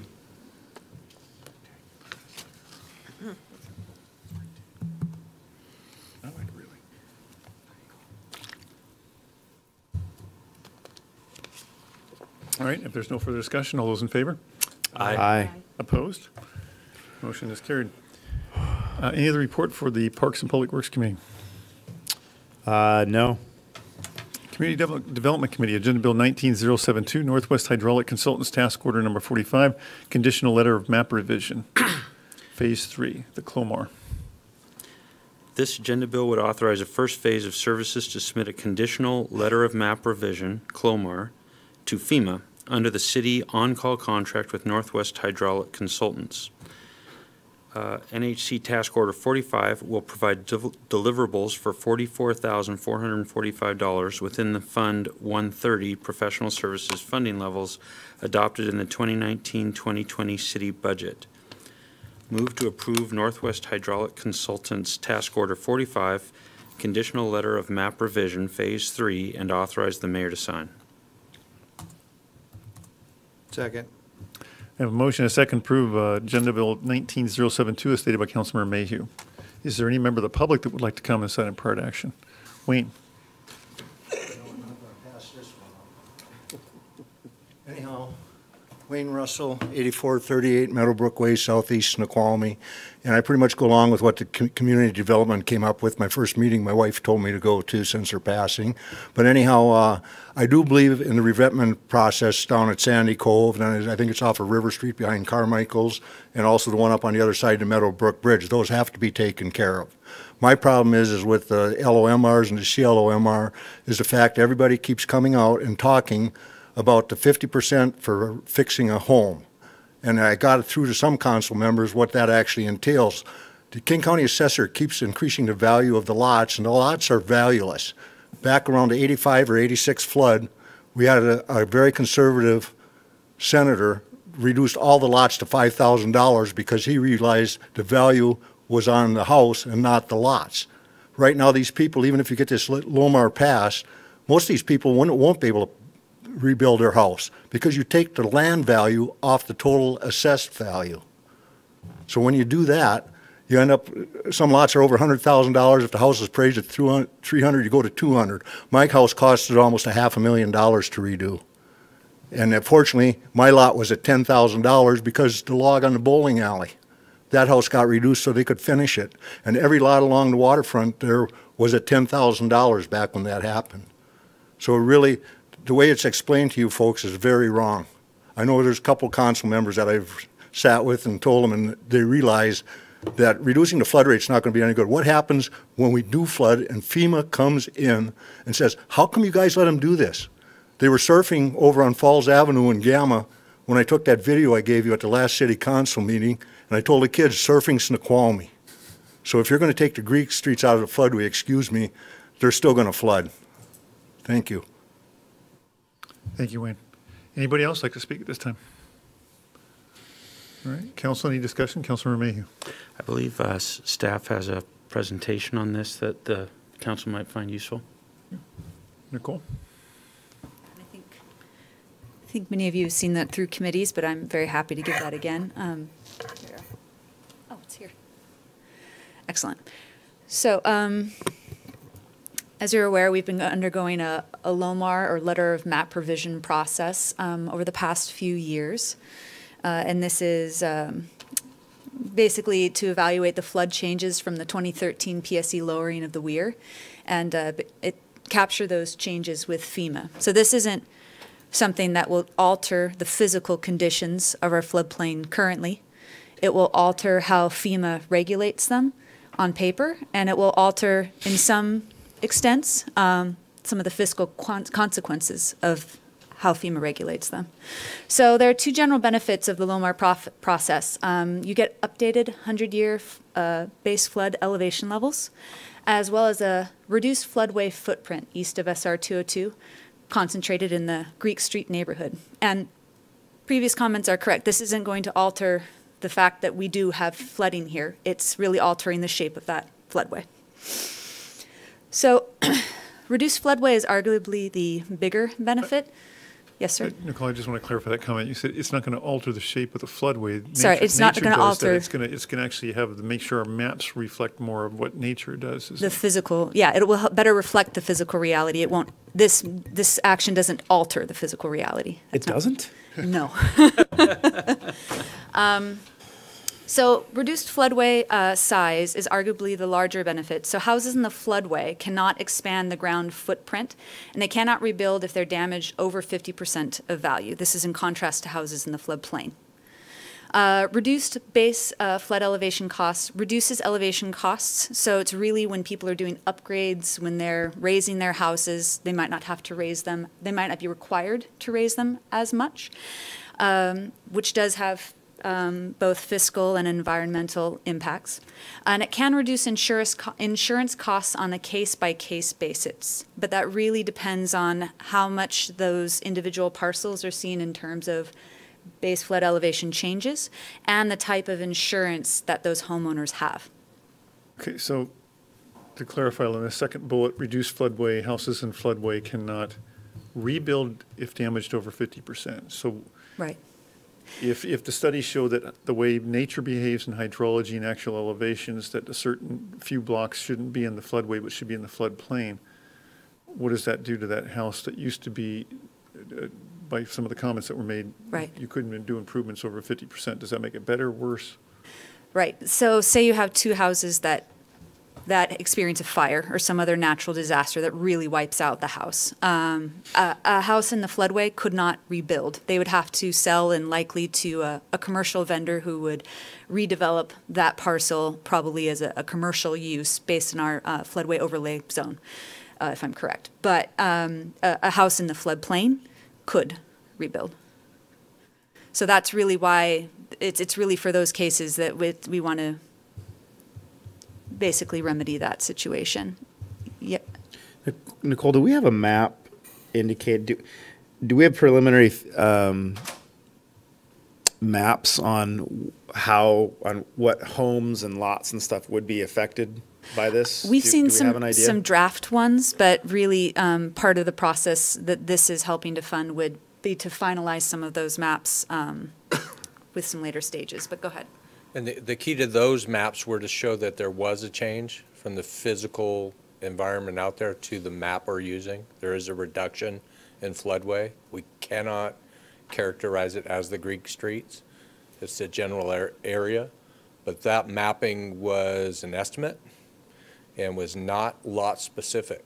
It was used to inform the council that there is a difference between the map as we use it today and the results after the 2012-2013 project. So the short answer is yes, exhibits exist, but they cannot be used to say you are now out of the floodway and this is what's going to happen. Right, but they can be used as guidance to us to understand how much or how little this LOMAR or CLOMAR will affect. I mean, just to use an example, if it affected one house, right, in our entire community, that might not be worth, maybe not worth the expense associated with it. But if it's affecting a reasonable percentage of our residents, then that seems more likely to be worth And the we money. don't have those two exhibits from NHC tonight, but a sliver of the western portion of the Greek Streets is exhibited to now be out of the floodway, to the point where there is a mapping benefit to justify $80,000 that's currently in the budget. Okay. Keep going for now, but we can have more questions as we go. All right, so LOMAR projections are projecting a base flood elevation reduction of 0.25 to 0.75 feet downtown, or roughly 2 to 9 inches. And while we are still intent on realizing the LOMAR benefits, we are considering a shift towards a conditional LOMAR or a CLOMAR. The reason for this is really the Sandy Cove project primarily, Record Office as well, but Sandy Cove is a bit more key for this. We've been considering water structures to deflect flows away from the bank or constructing large spurs. Between 2 to 4 large spurs are envisioned, ranging from 20 to even 80 feet, projecting into the river. The design reduces the forces on the bank. It has longer lasting construction stability. These structures, however, also add volume, which is typically difficult to permit, which is where the CLOMAR comes into play. So FEMA disallows projects that would add 0.001 feet in the floodplain, or 1/100th of an inch. So really any addition is usually not permitted. These spurs, even at their most aggressive, may affect local flood increases of 1 to 2 inches, mostly in an area that's currently showing a 6-inch reduction. However, since we have a floodplain reduction all around from the weir lowering, FEMA may allow the structures because we are demonstrating a net base flood elevation reduction, because we're documenting the weir lowering and these structures at the same time. So FEMA might allow the Sandy Cove stabilization on the condition that it's built as we design it, hence the conditional LOMAR process. In terms of costs and benefits, the benefit is that we can, in this situation, provide the stabilization that Sandy Cove really needs. Else we would have to cut into Sandy Cove Bank itself to basically compensate for the volume that we would likely want to be adding. However, the LOMAR process would take another 1 to 2 years until after the Sandy Cove project finishes and aligns with our FEMA submittal. So basically they don't say, well, it looks good, go off and build it and you're all fine. We have to build it and then show that we've built it as it's been specified, and basically submit hydraulic modeling that they will then confirm, and then we submit that final letter of map provision piece. So other notes, while the LOMAR timeline will shift, the largest benefit still remains, which is that the number of properties benefiting from that reduced floodway shape. So you'll still see a large number of properties coming out of the floodway. The CLOMAR is also not the sole means of insurance relief. Again, this isn't changing the physical realities, it's changing the regulatory realities and the fiscal realities that people in the floodplain experience living in the floodplain with FEMA. Staff is considering actions to improve flood insurance rates. The timing of that depends on our flood insurance community rating system visits. However, once pursued, those actions would lower insurance rates of properties across the floodplain, regardless of their floodway location and base flood elevation. So there's other prongs that we can pursue to continue providing those benefits that we're ultimately seeking for the floodplain, even while this other process perhaps shifts. Yep, so I think that's it. I can go back and answer additional aspects of questions. Councilman Ross? Can you repeat that last statement? There are other prongs, so Right. the projects that you're looking at? You're saying Programs, programmatic changes. So the community rating system is a, I'm going to say labyrinth thing. It's a complex matrix of various things that you can do to achieve different flood ratings. So we've identified some preliminary items we could pursue. And are there other projects going on that could impact this besides the Sandy Cove? Anything that you're projecting in the future? Nothing that I know about, no. Councilman Sumwell? So I guess the way I would describe roughly how the CRS kind of works is much like a town class rating would for fire department. So I'm not saying the things are the same, but the idea is that you qualify based on certain procedures that you take in a city or measures that you take, and then that moves you from a 5 to a 4 like we did probably 10 years ago. North Bend's rumoring that they moved to a 3. I haven't clarified that for sure, but anyway, so I think it's a similar process. It's just using flood criteria versus, fire department criteria. Okay, there's no further discussion. All those in favor? Aye. Aye. Opposed? Motion's carried. All right, any other report for Community Development Committee? No further report. Finance Administration Committee. Should we do we're the gonna go back warrants to the first? warrants. Yep. Approval of warrants as stated in the agenda packet. Move to approve warrants 48846 to 49080 and payroll warrant 72466. Second. All right, motion is seconded to approve warrants as stated by Councilmember Mayhew. Is there any member of the public that would like to comment on this item prior to action? Seeing no one move forward, is there any discussion? Councilmember Shepherd. So there was quite a few warrants this time, and so I wasn't able to actually talk to the F&A committee about it. So I have 4 different warrants that I thought were of interest. Several of them were reimbursements for MOUs, but they didn't have an MOU attached to them. And one was from 2004, a refund from 2004, and another one from 2006. All combined, it's a little over $10,000 for the MOUs. So these are questions that I have about the MOUs for this past check run. Councilmember Mayhew. So I'd remind the council that this council has approved council procedures regarding the process by which we approve warrants that allow for specific times in which council members can review warrants, a specific methodology for council members to raise questions to the F&A committee. No questions were raised at the F&A committee this most recent period, and so the F&A committee recommended approval of these warrants as recommended by staff, and coming up at this late stage is not consistent with the council procedures that we've established.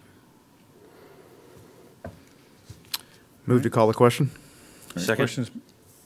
There's a motion and a second to call the question. All those in favor of calling the question? Aye. Aye. Opposed? No. All right, motion passes on a supermajority. All right, so back to the main motion, and we'll go immediately to a vote. All those in favor? Aye. Aye. Opposed? Those opposed? Nope. All right, motion passes 4-1. All right, moving on, Agenda Bill 19074, approval of Memorandum of Understanding for EMC research for the purpose of community research regarding the potential expansion of the Snoqualmie Community Center. The City of Snoqualmie Administration and City Council are considering a potential expansion of the Snoqualmie Community Center, which may include an aquatics facility. This consideration would benefit from a scientific study of Snoqualmie residents' thoughts and opinions. EMC Research provided research and survey services twice in the past years, and the administration is confident in its service practices and reporting. Move to approve Memorandum of Understanding for EMC Research. Second. Motion and a second to approve Agenda Bill 19074 as stated by Councilmember Mayhew. Is there any member of the public that would like to comment on this item prior to action? Fuzzy, I'll start with you.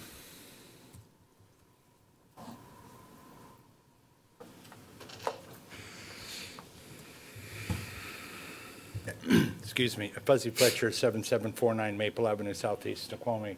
I think the main thing that I'm looking at here is that I'm going to use the figure for a 12-minute survey, which is about $23,500 to get 300 opinions, which is, it's not the cost so much as that I see to me, it's weird that we would spend the money, base a decision on 300 opinions, and yet with the initiative and referendum, we've got over 1,000 signatures of registered voters, and nobody wants to talk about it. You don't want to consider it. You don't want to do anything with it. That's my burn. Needing the information to move forward, I get that, but you got the rest of what I had to say. Thank you. Wayne.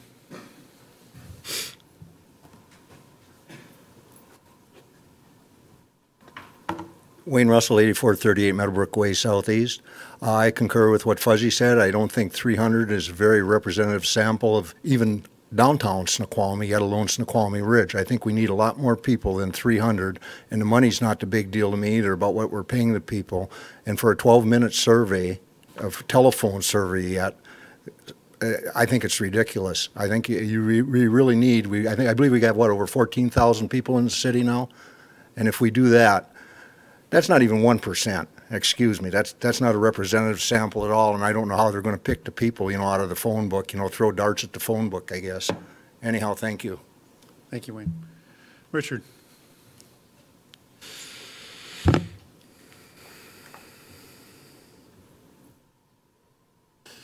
Richard Seal, 6701 West Crestview Loop, Southeast. So first of all, I do definitely endorse the idea of doing a survey. I just have some concerns that it be done in a way that would be valid. And in particular, when I was reading the description of how the process would work in the proposal for the survey, it would be the company working with administration. My concern is that administration is the one who is proposing to do this project, and I think is very favorable toward doing the project. And with the survey company not being intimately familiar with all the pros and cons of things, they might not realize some of the questions that should be included to make it a good, solid, valid survey. And as such, they may not know to ask certain things. So I would like to suggest that maybe some people who are be included in the talking with the survey company to formulate the questions, some people be included who might be not as favorable toward the project, so there's a good balance of questions.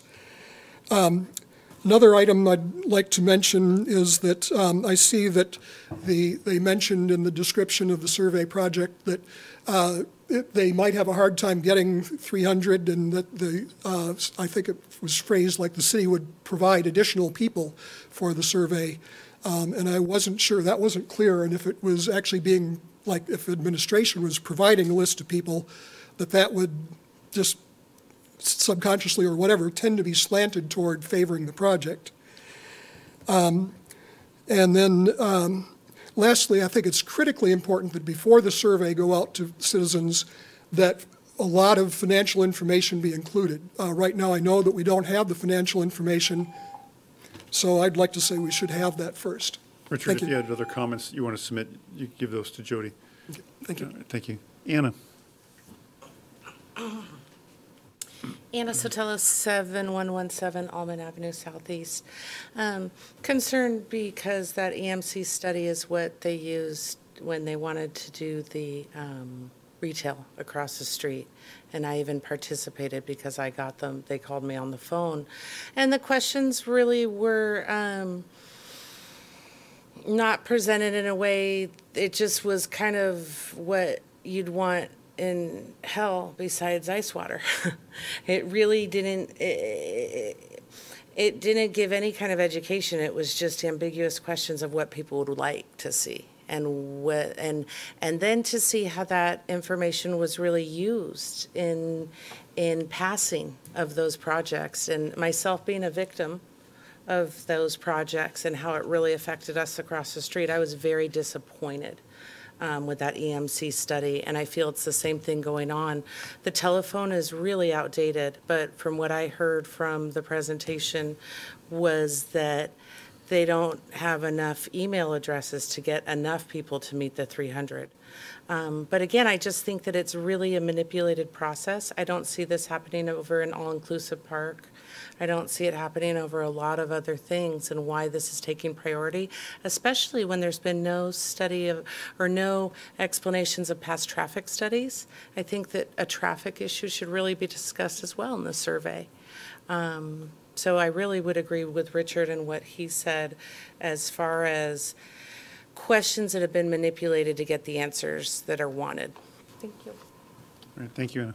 Is there anybody else who would like to speak at this time? Colleen.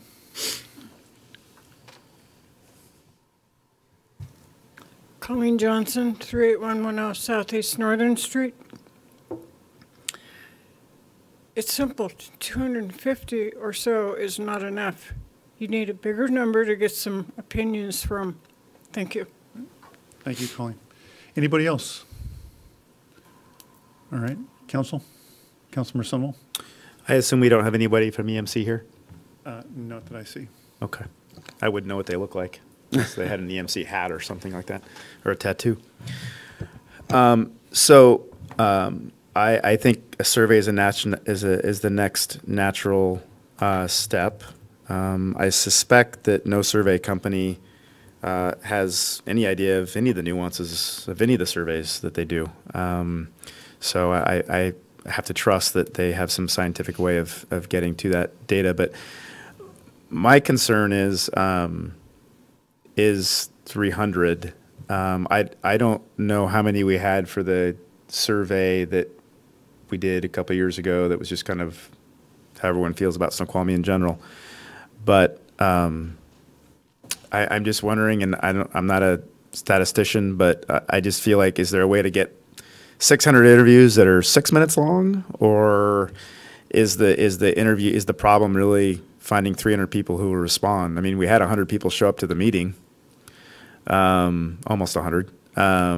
So I'm struggling with 300 because it is less than 1%. Again, I'm not a statistician. Maybe some people to my right might have a better idea of that. But I will also say 300 is way better than 0.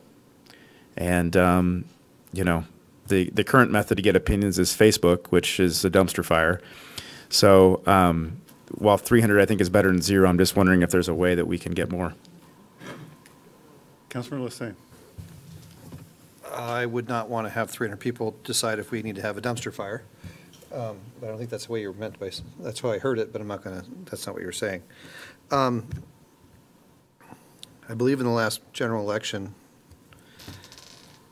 there was roughly around 2,000 to 2,500 votes cast from citizens of Snoqualmie. To me, if you want to find out what the citizens want, you ask them to vote. You don't do a survey. You don't craft questions that could be misleading or deceptive. Not to say that this company would do that, but 300 is about 10 times too small of a survey sample to be allocating tens of millions of dollars of citizens' funds towards a project that is unknown whether it is truly needed or wanted in the city of Snoqualmie. To put the project on the ballot in November is approximately the same cost as it is to do this survey. The administration can confirm that. It might be a little bit more. To me, it seems irresponsible to spend this kind of money when we can have a vote of the citizens to decide whether or not this is a project we want to spend capital funds on. So for me, it's an absolute no. I think we need to be thinking bigger. I think we need to be thinking more concrete in how we are assessing whether this is a project to move forward. Councilmember Shepherd, then Councilmember Ross. So it's my understanding that the purpose of this is to give council members a sense of how wanted this project is. I personally would never use the results of this to vote for a project. So for me, it won't have any impact. Councilmember Ross. So when EMC decided 300 participants, did they say that it's statistically valid, and how did they come up with that number? I suspect Councilmember Mayhew may speak to that. Councilmember Mayhew. EMC are statisticians. That's actually what that firm does. They've done many statistical surveys for the school district, for the city in the past. They have been found to be very reliable. They have professional reputation that's easily verifiable. They're very good at this. This is what they do. They have come up with the number of roughly 300 because that produces at a 95% confidence level slightly more than a plus or minus 5% accuracy. So we'll be plus or minus, at 95% confidence, we'll be plus or minus 5%. So that, the notion that we can make up a number 350 is better, 400, 600, whatever. We're not, people aren't pulling numbers out of a hat. This is science. And they've determined that that's the number you need to get that confidence level. Now, if we want to talk about being closer or more accurate than plus or minus 5%, then do more, pick how close you want to be, and they can tell you what the sample size will be to get that. But to me, the question is, if we're off at the outer bound at 5%, I still think that's pretty useful information. So I think that's the question. And I would just say this. We're trying to do some community outreach. There's a whole group right now that says, hey, we need to get democracy closer to our citizens. So the council, the city is doing community meetings. Here's another method, a survey. We've had coffee with council members. We're trying very hard to get at what do community members want. And I have to say, the notion that the same people that say, let's get closer to the community, let's find out what the people want, are now going to say, don't do a survey. Don't find out this information. I find that remarkable. I just simply don't understand it. We can talk about the usefulness of that information, but to try and say, don't find out, just strikes me as very surprising, I'll just say. So to me, more information is better. Let's use it. If we think plus or minus 5% isn't close enough, then increase the sample size. Or rather, decrease the margin of error and let the statisticians tell us what the sample size is. Bob? I could just maybe add to that piece first, and I have a second item I want to also talk about. But to get to the 2 to 3% margin, if you will, it's very difficult to accomplish that. You need an exponentially greater number of folks being surveyed. I'll just start with that. 95% at 5% degree is pretty accurate, which is saying if you took 300 people, random sampling in this community, surveyed them, you're going to get 300 responses. You replicate that, do another 300 people, you can expect the accuracy to be 270 of those folks out of the 300 will pretty much say the same thing as the first 300. Do that again, you're going to get the same number. So you can't get any more valid than that. It's scientifically proven that's how it works. They've done these things, so they actually replicated these things over and over again, and they continue to get the same accuracy at that confidence level. So I guess I would add a couple points. One is you could argue that a survey could actually give you a more accurate temperature of residents than a vote. Because in any survey, I mean, when I took the statistics, you know that you're always trying to avoid that a certain kind of person is going to come to a meeting, for example, and others aren't. So you want to catch people that are, again, that diverse mix.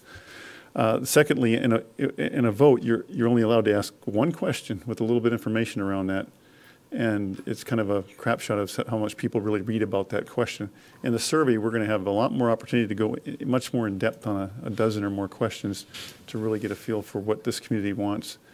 You know, it's not just an up-down vote on aquatics or whatever. It's what type of aquatics, what facilities, or what are their attitudes about whether money should be spent on a facility here or in a partnership with SciView. So there's a whole combination of things that you can explore and get a much more nuanced view. And as Bob and Councilmember Mayhew well articulated, it's you know, a pretty accurate picture as well in terms of a 95% accuracy rate. Councilmember Lissay and then Councilmember Ross. I appreciate the science behind surveys. We've used them in my work world and done that. However, I think this issue is an issue for the city of Snoqualmie as a whole. I think it is very easy to say it's statistically valid to have the citizens vote to decide whether or not there should be an expansion of the community center and the use of citizen tax dollars to do that. I struggle with the idea that the city administration has not even mentioned that as an option in public. It's always been about just moving forward and finding ways to move forward with making sure that the agenda of expanding the community center is the only thing that's talked about. It's the first time the mayor has mentioned even the remote possibility of a chance of partnering with SciView Parks on an aquatics facility. I would greatly support the council exploring all options. We're not in a hurry here. Yes, is a council goal, considering the expansion of the community center? Yes, it is a goal. But why are we in a hurry to do this? Why are we trying to push this through really quickly? Why are we not coming up with other options? I just do not see where going straight to a survey and just jumping in and saying, tell me statistically what it is. All we have to do is point to the 2016 presidential election to see the value of surveys, of whether they're statistically valid or can be proven wrong. I would look at, and will continue to advocate for this council to stressing the need for a vote of the citizens on this issue. I am not against surveys. I will look at the survey information if this is what the decision of the council is. But I still feel that the only way to get a true assessment of whether this is something that the citizens want to spend money on is to do a vote of the people. Councilmember Sunwall and then Ross, before I go to you, I just wanted to, there was an excellent article in the Seattle Times today precisely about the efficacy of the polling during the 2016 election. I just wanted to offer that's an article well worth reading. I think it was pointing out that many of those polls were far more accurate than popular opinion might suggest now, given that there were 4 states with 86,000 votes that were kind of a different, even the polls were saying were in those margins of error.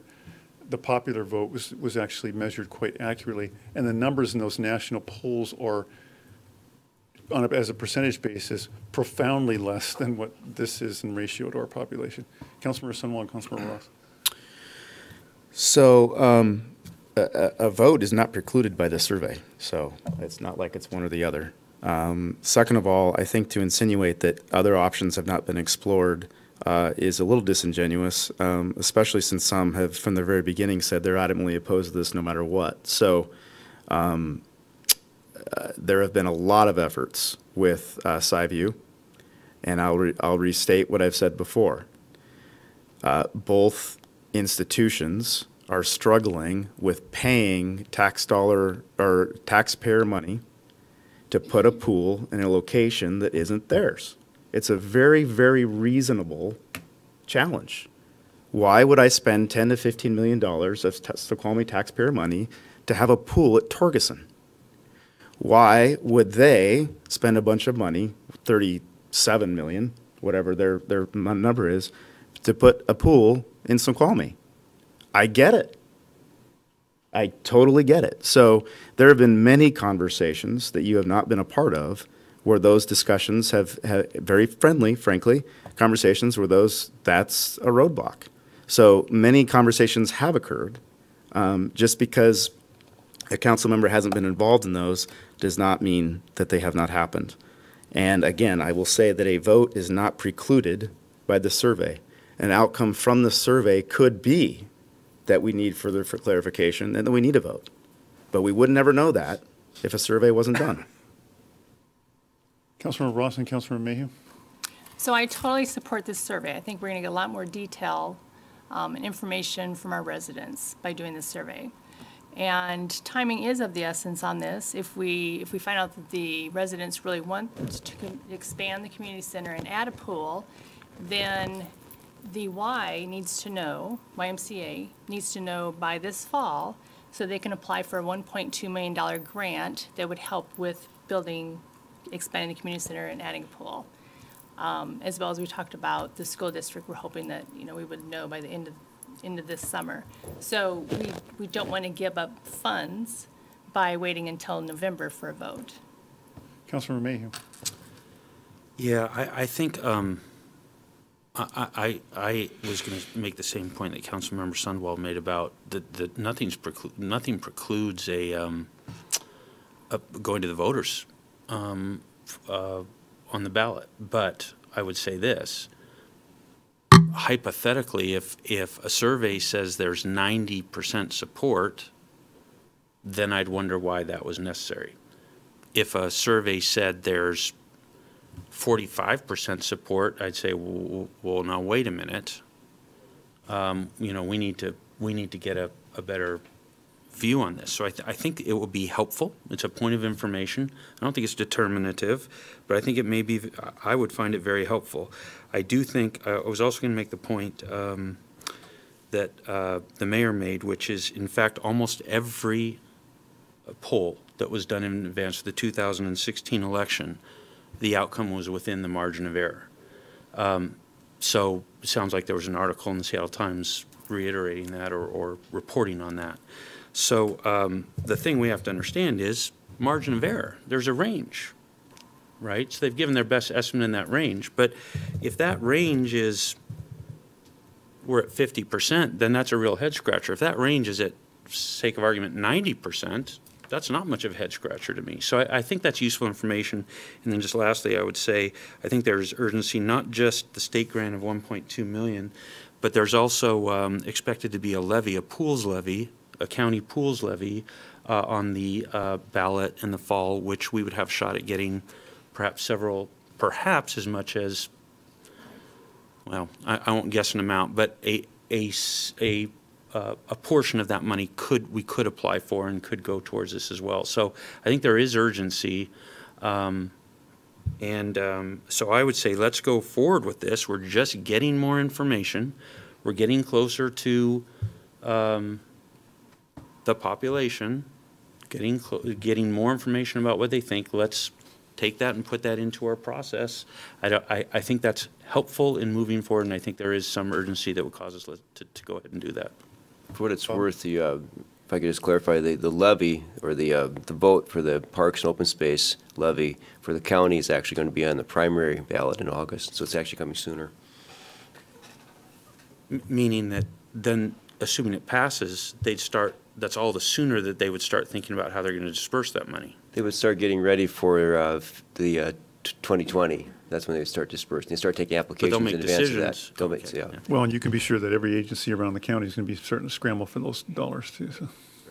And that's the $46 million that have been committed just to pools. Yeah. 46. Yeah. But we do have 39 cities in King County looking for $46 million. How many of them have a plan ready to go?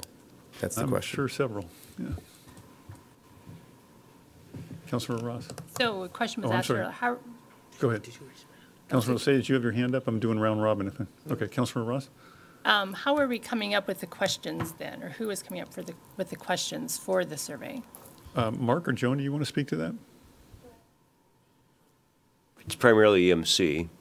They're looking at the information that's been obviously culled from the community meetings and a few other things. So, yeah, generally the way this works is the research company that you're working with will actually design. If you give them themes, they'll actually design the questions so they're statistically valid.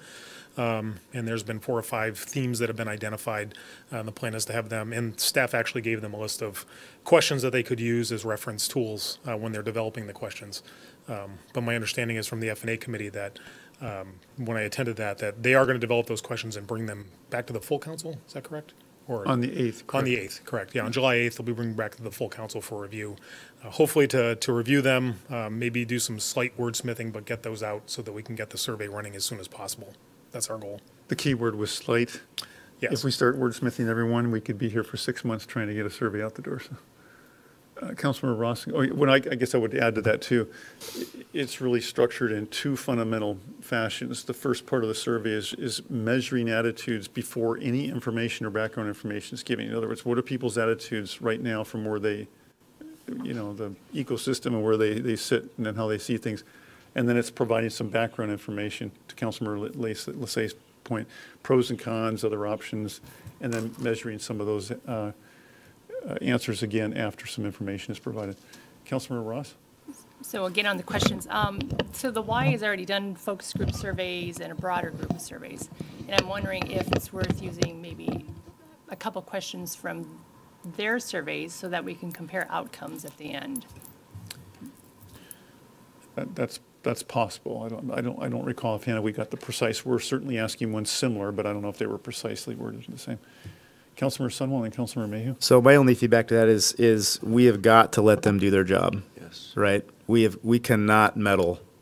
Yeah, I don't want a result that feels meddled. Who wants that? Right? Right. So they have all the data from the town hall meeting. If they want to look at if YMCA wants to submit their data, whatever. I mean, these are professionals who make a lot of money doing this the right way. And to Councilmember Mayhew's point, these are math geeks who, this is their job. Right. Just like I can't tell you how to fight a fire. I might have tried to the other night, but you did a great job. But that's their job. And so us meddling in any other way associated with that, I hope the approval process for those survey questions is brisk, because I'm in no position to wordsmith something that their whole job is to make sure that it's a statistically valid question to be asked. Correct. Yeah. We did provide them with all of SciView's material on their different options and Great. costs, and provided them with our background information on it. Councilmember Mayhew? Yeah, just, I apologize, Council, I meant to mention to you that at F&A Committee, Councilmember Holloway in particular was very focused on this idea of making sure that we see these questions before they go out, and that's why they're going to come back on July 8th. We had a pretty good conversation about the importance of not meddling, which I won't repeat. It's basically what has been said here, but there was a sense that, or a sense that it was important that we see the questions before they go out, so that we were satisfied that they weren't engineered in some way.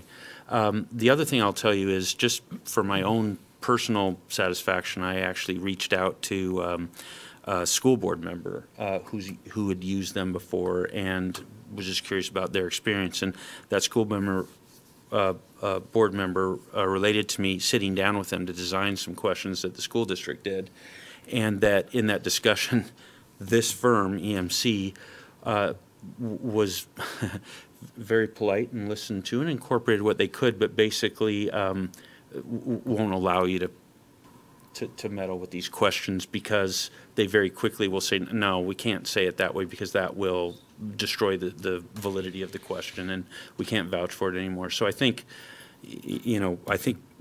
I guess I'm satisfied that this firm seems like they'll do a good job in that respect, and we will get a chance to see these questions before they go out, just to make sure that we're satisfied. I'm going to do round robin. Councilmember Shepherd and Councilmember Sunwell. So during the F&A meeting, I recall some wordsmithing happening already as far as what words would be used in the survey.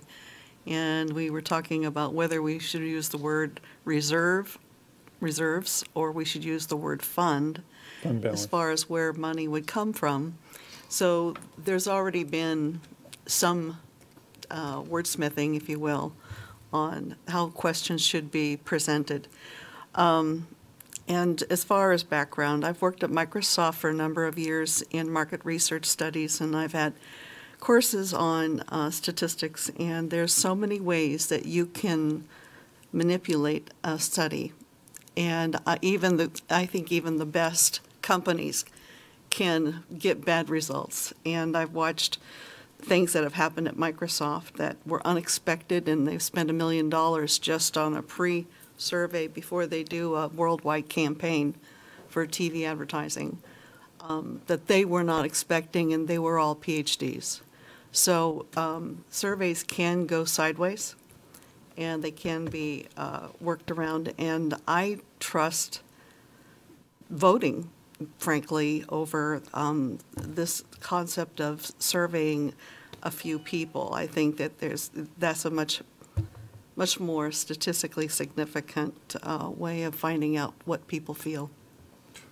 I do want to quickly clarify on the F&A committee, the wordsmith that went on had to do nothing with, okay, Councilmember Mayhew, and then Councilmember Sunwell. I strongly want, it is not a truthful statement that there was any wordsmithing in F&A. No questions, no survey questions were presented at F&A committee.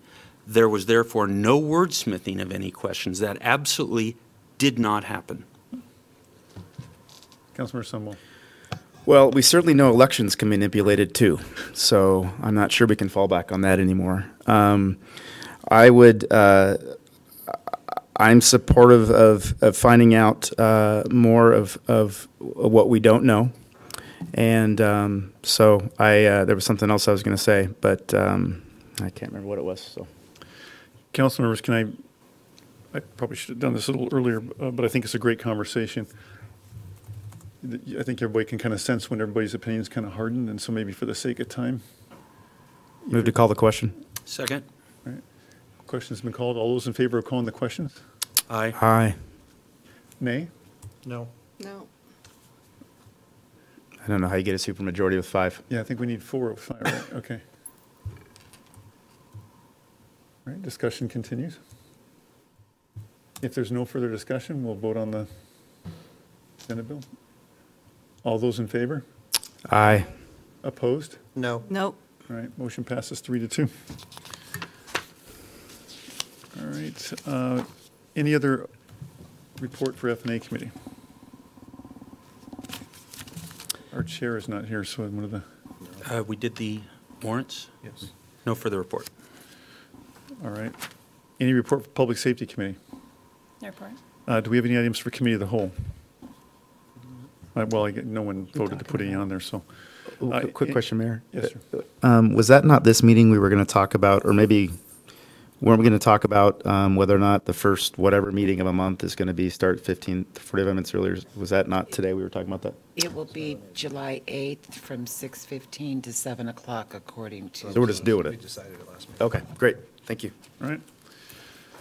Any other announcements tonight? Could you repeat the time again, Jody, just on the microphone so everybody can hear? 6:15 to 7 o'clock. Okay. That's on the 8th.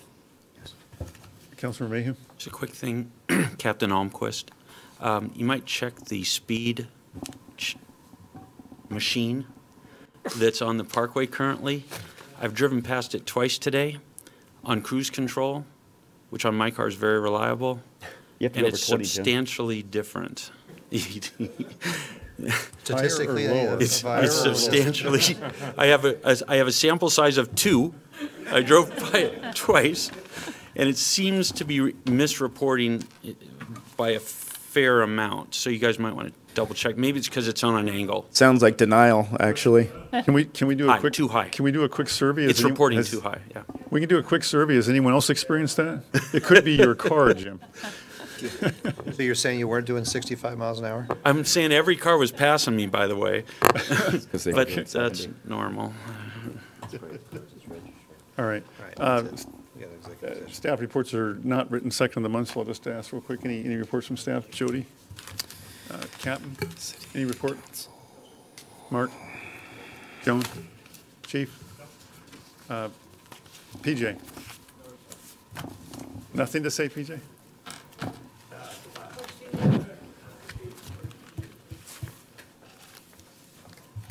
I'm going to say Bob. something about PJ. Yeah. Speak into the microphone. For those who don't know, PJ's been offered the Chief Operating Officer position with the City of Bellevue in their IT department. A real kudo to him. We want to congratulate him. I sent out an email last week citywide. I believe councilors saw it also, but obviously it comes with mixed emotions for me. I've watched, and everybody else has watched PJ with literally a department of 1 back when Fuzzy Fletcher was the mayor, and he's built the department into 7 people. He's obviously been accorded title changes to that position as well, all the way from, I think, IT coordinator all the way up to obviously the department director. So I'm really excited for him in this opportunity. He's going to go with a staff of 50 in Bellevue. Wow. And it's a major job change for him, but I think we all want to obviously congratulate him. At the same time, wish him well, but also it's going to be hard to see him go. I know he's going to be gone before the next council meeting, I believe, so this is his night if he wants to say something to the council and the audience.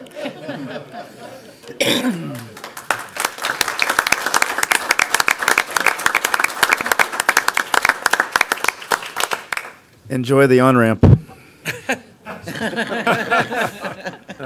Now I know who to call when I have problems with permitting in Bellevue. Well, PJ, I just want to add, someone's good at their job when they make it look easy, and you've always made it look easy. It's been just a real pleasure to work with you. I'm both very profoundly disappointed, but at the same time very excited for you. You wouldn't be the first one. I think we've been very blessed to have attracted some folks with some real strong talent to our rather humble city here. And it's, you know, we're frankly excited to see when they go on to bigger and better things. But, so it's good. It's sweet and sour for us. We'll certainly miss you, but excited to, that's your, yeah, for the great, it's just tremendous opportunities and kudos, and folks are recognizing your talents. So don't be a stranger. We'll still, yeah. See, I got him to go. You know, it sounds like I make it look easy, but those guys over there, they make me look good. Well played.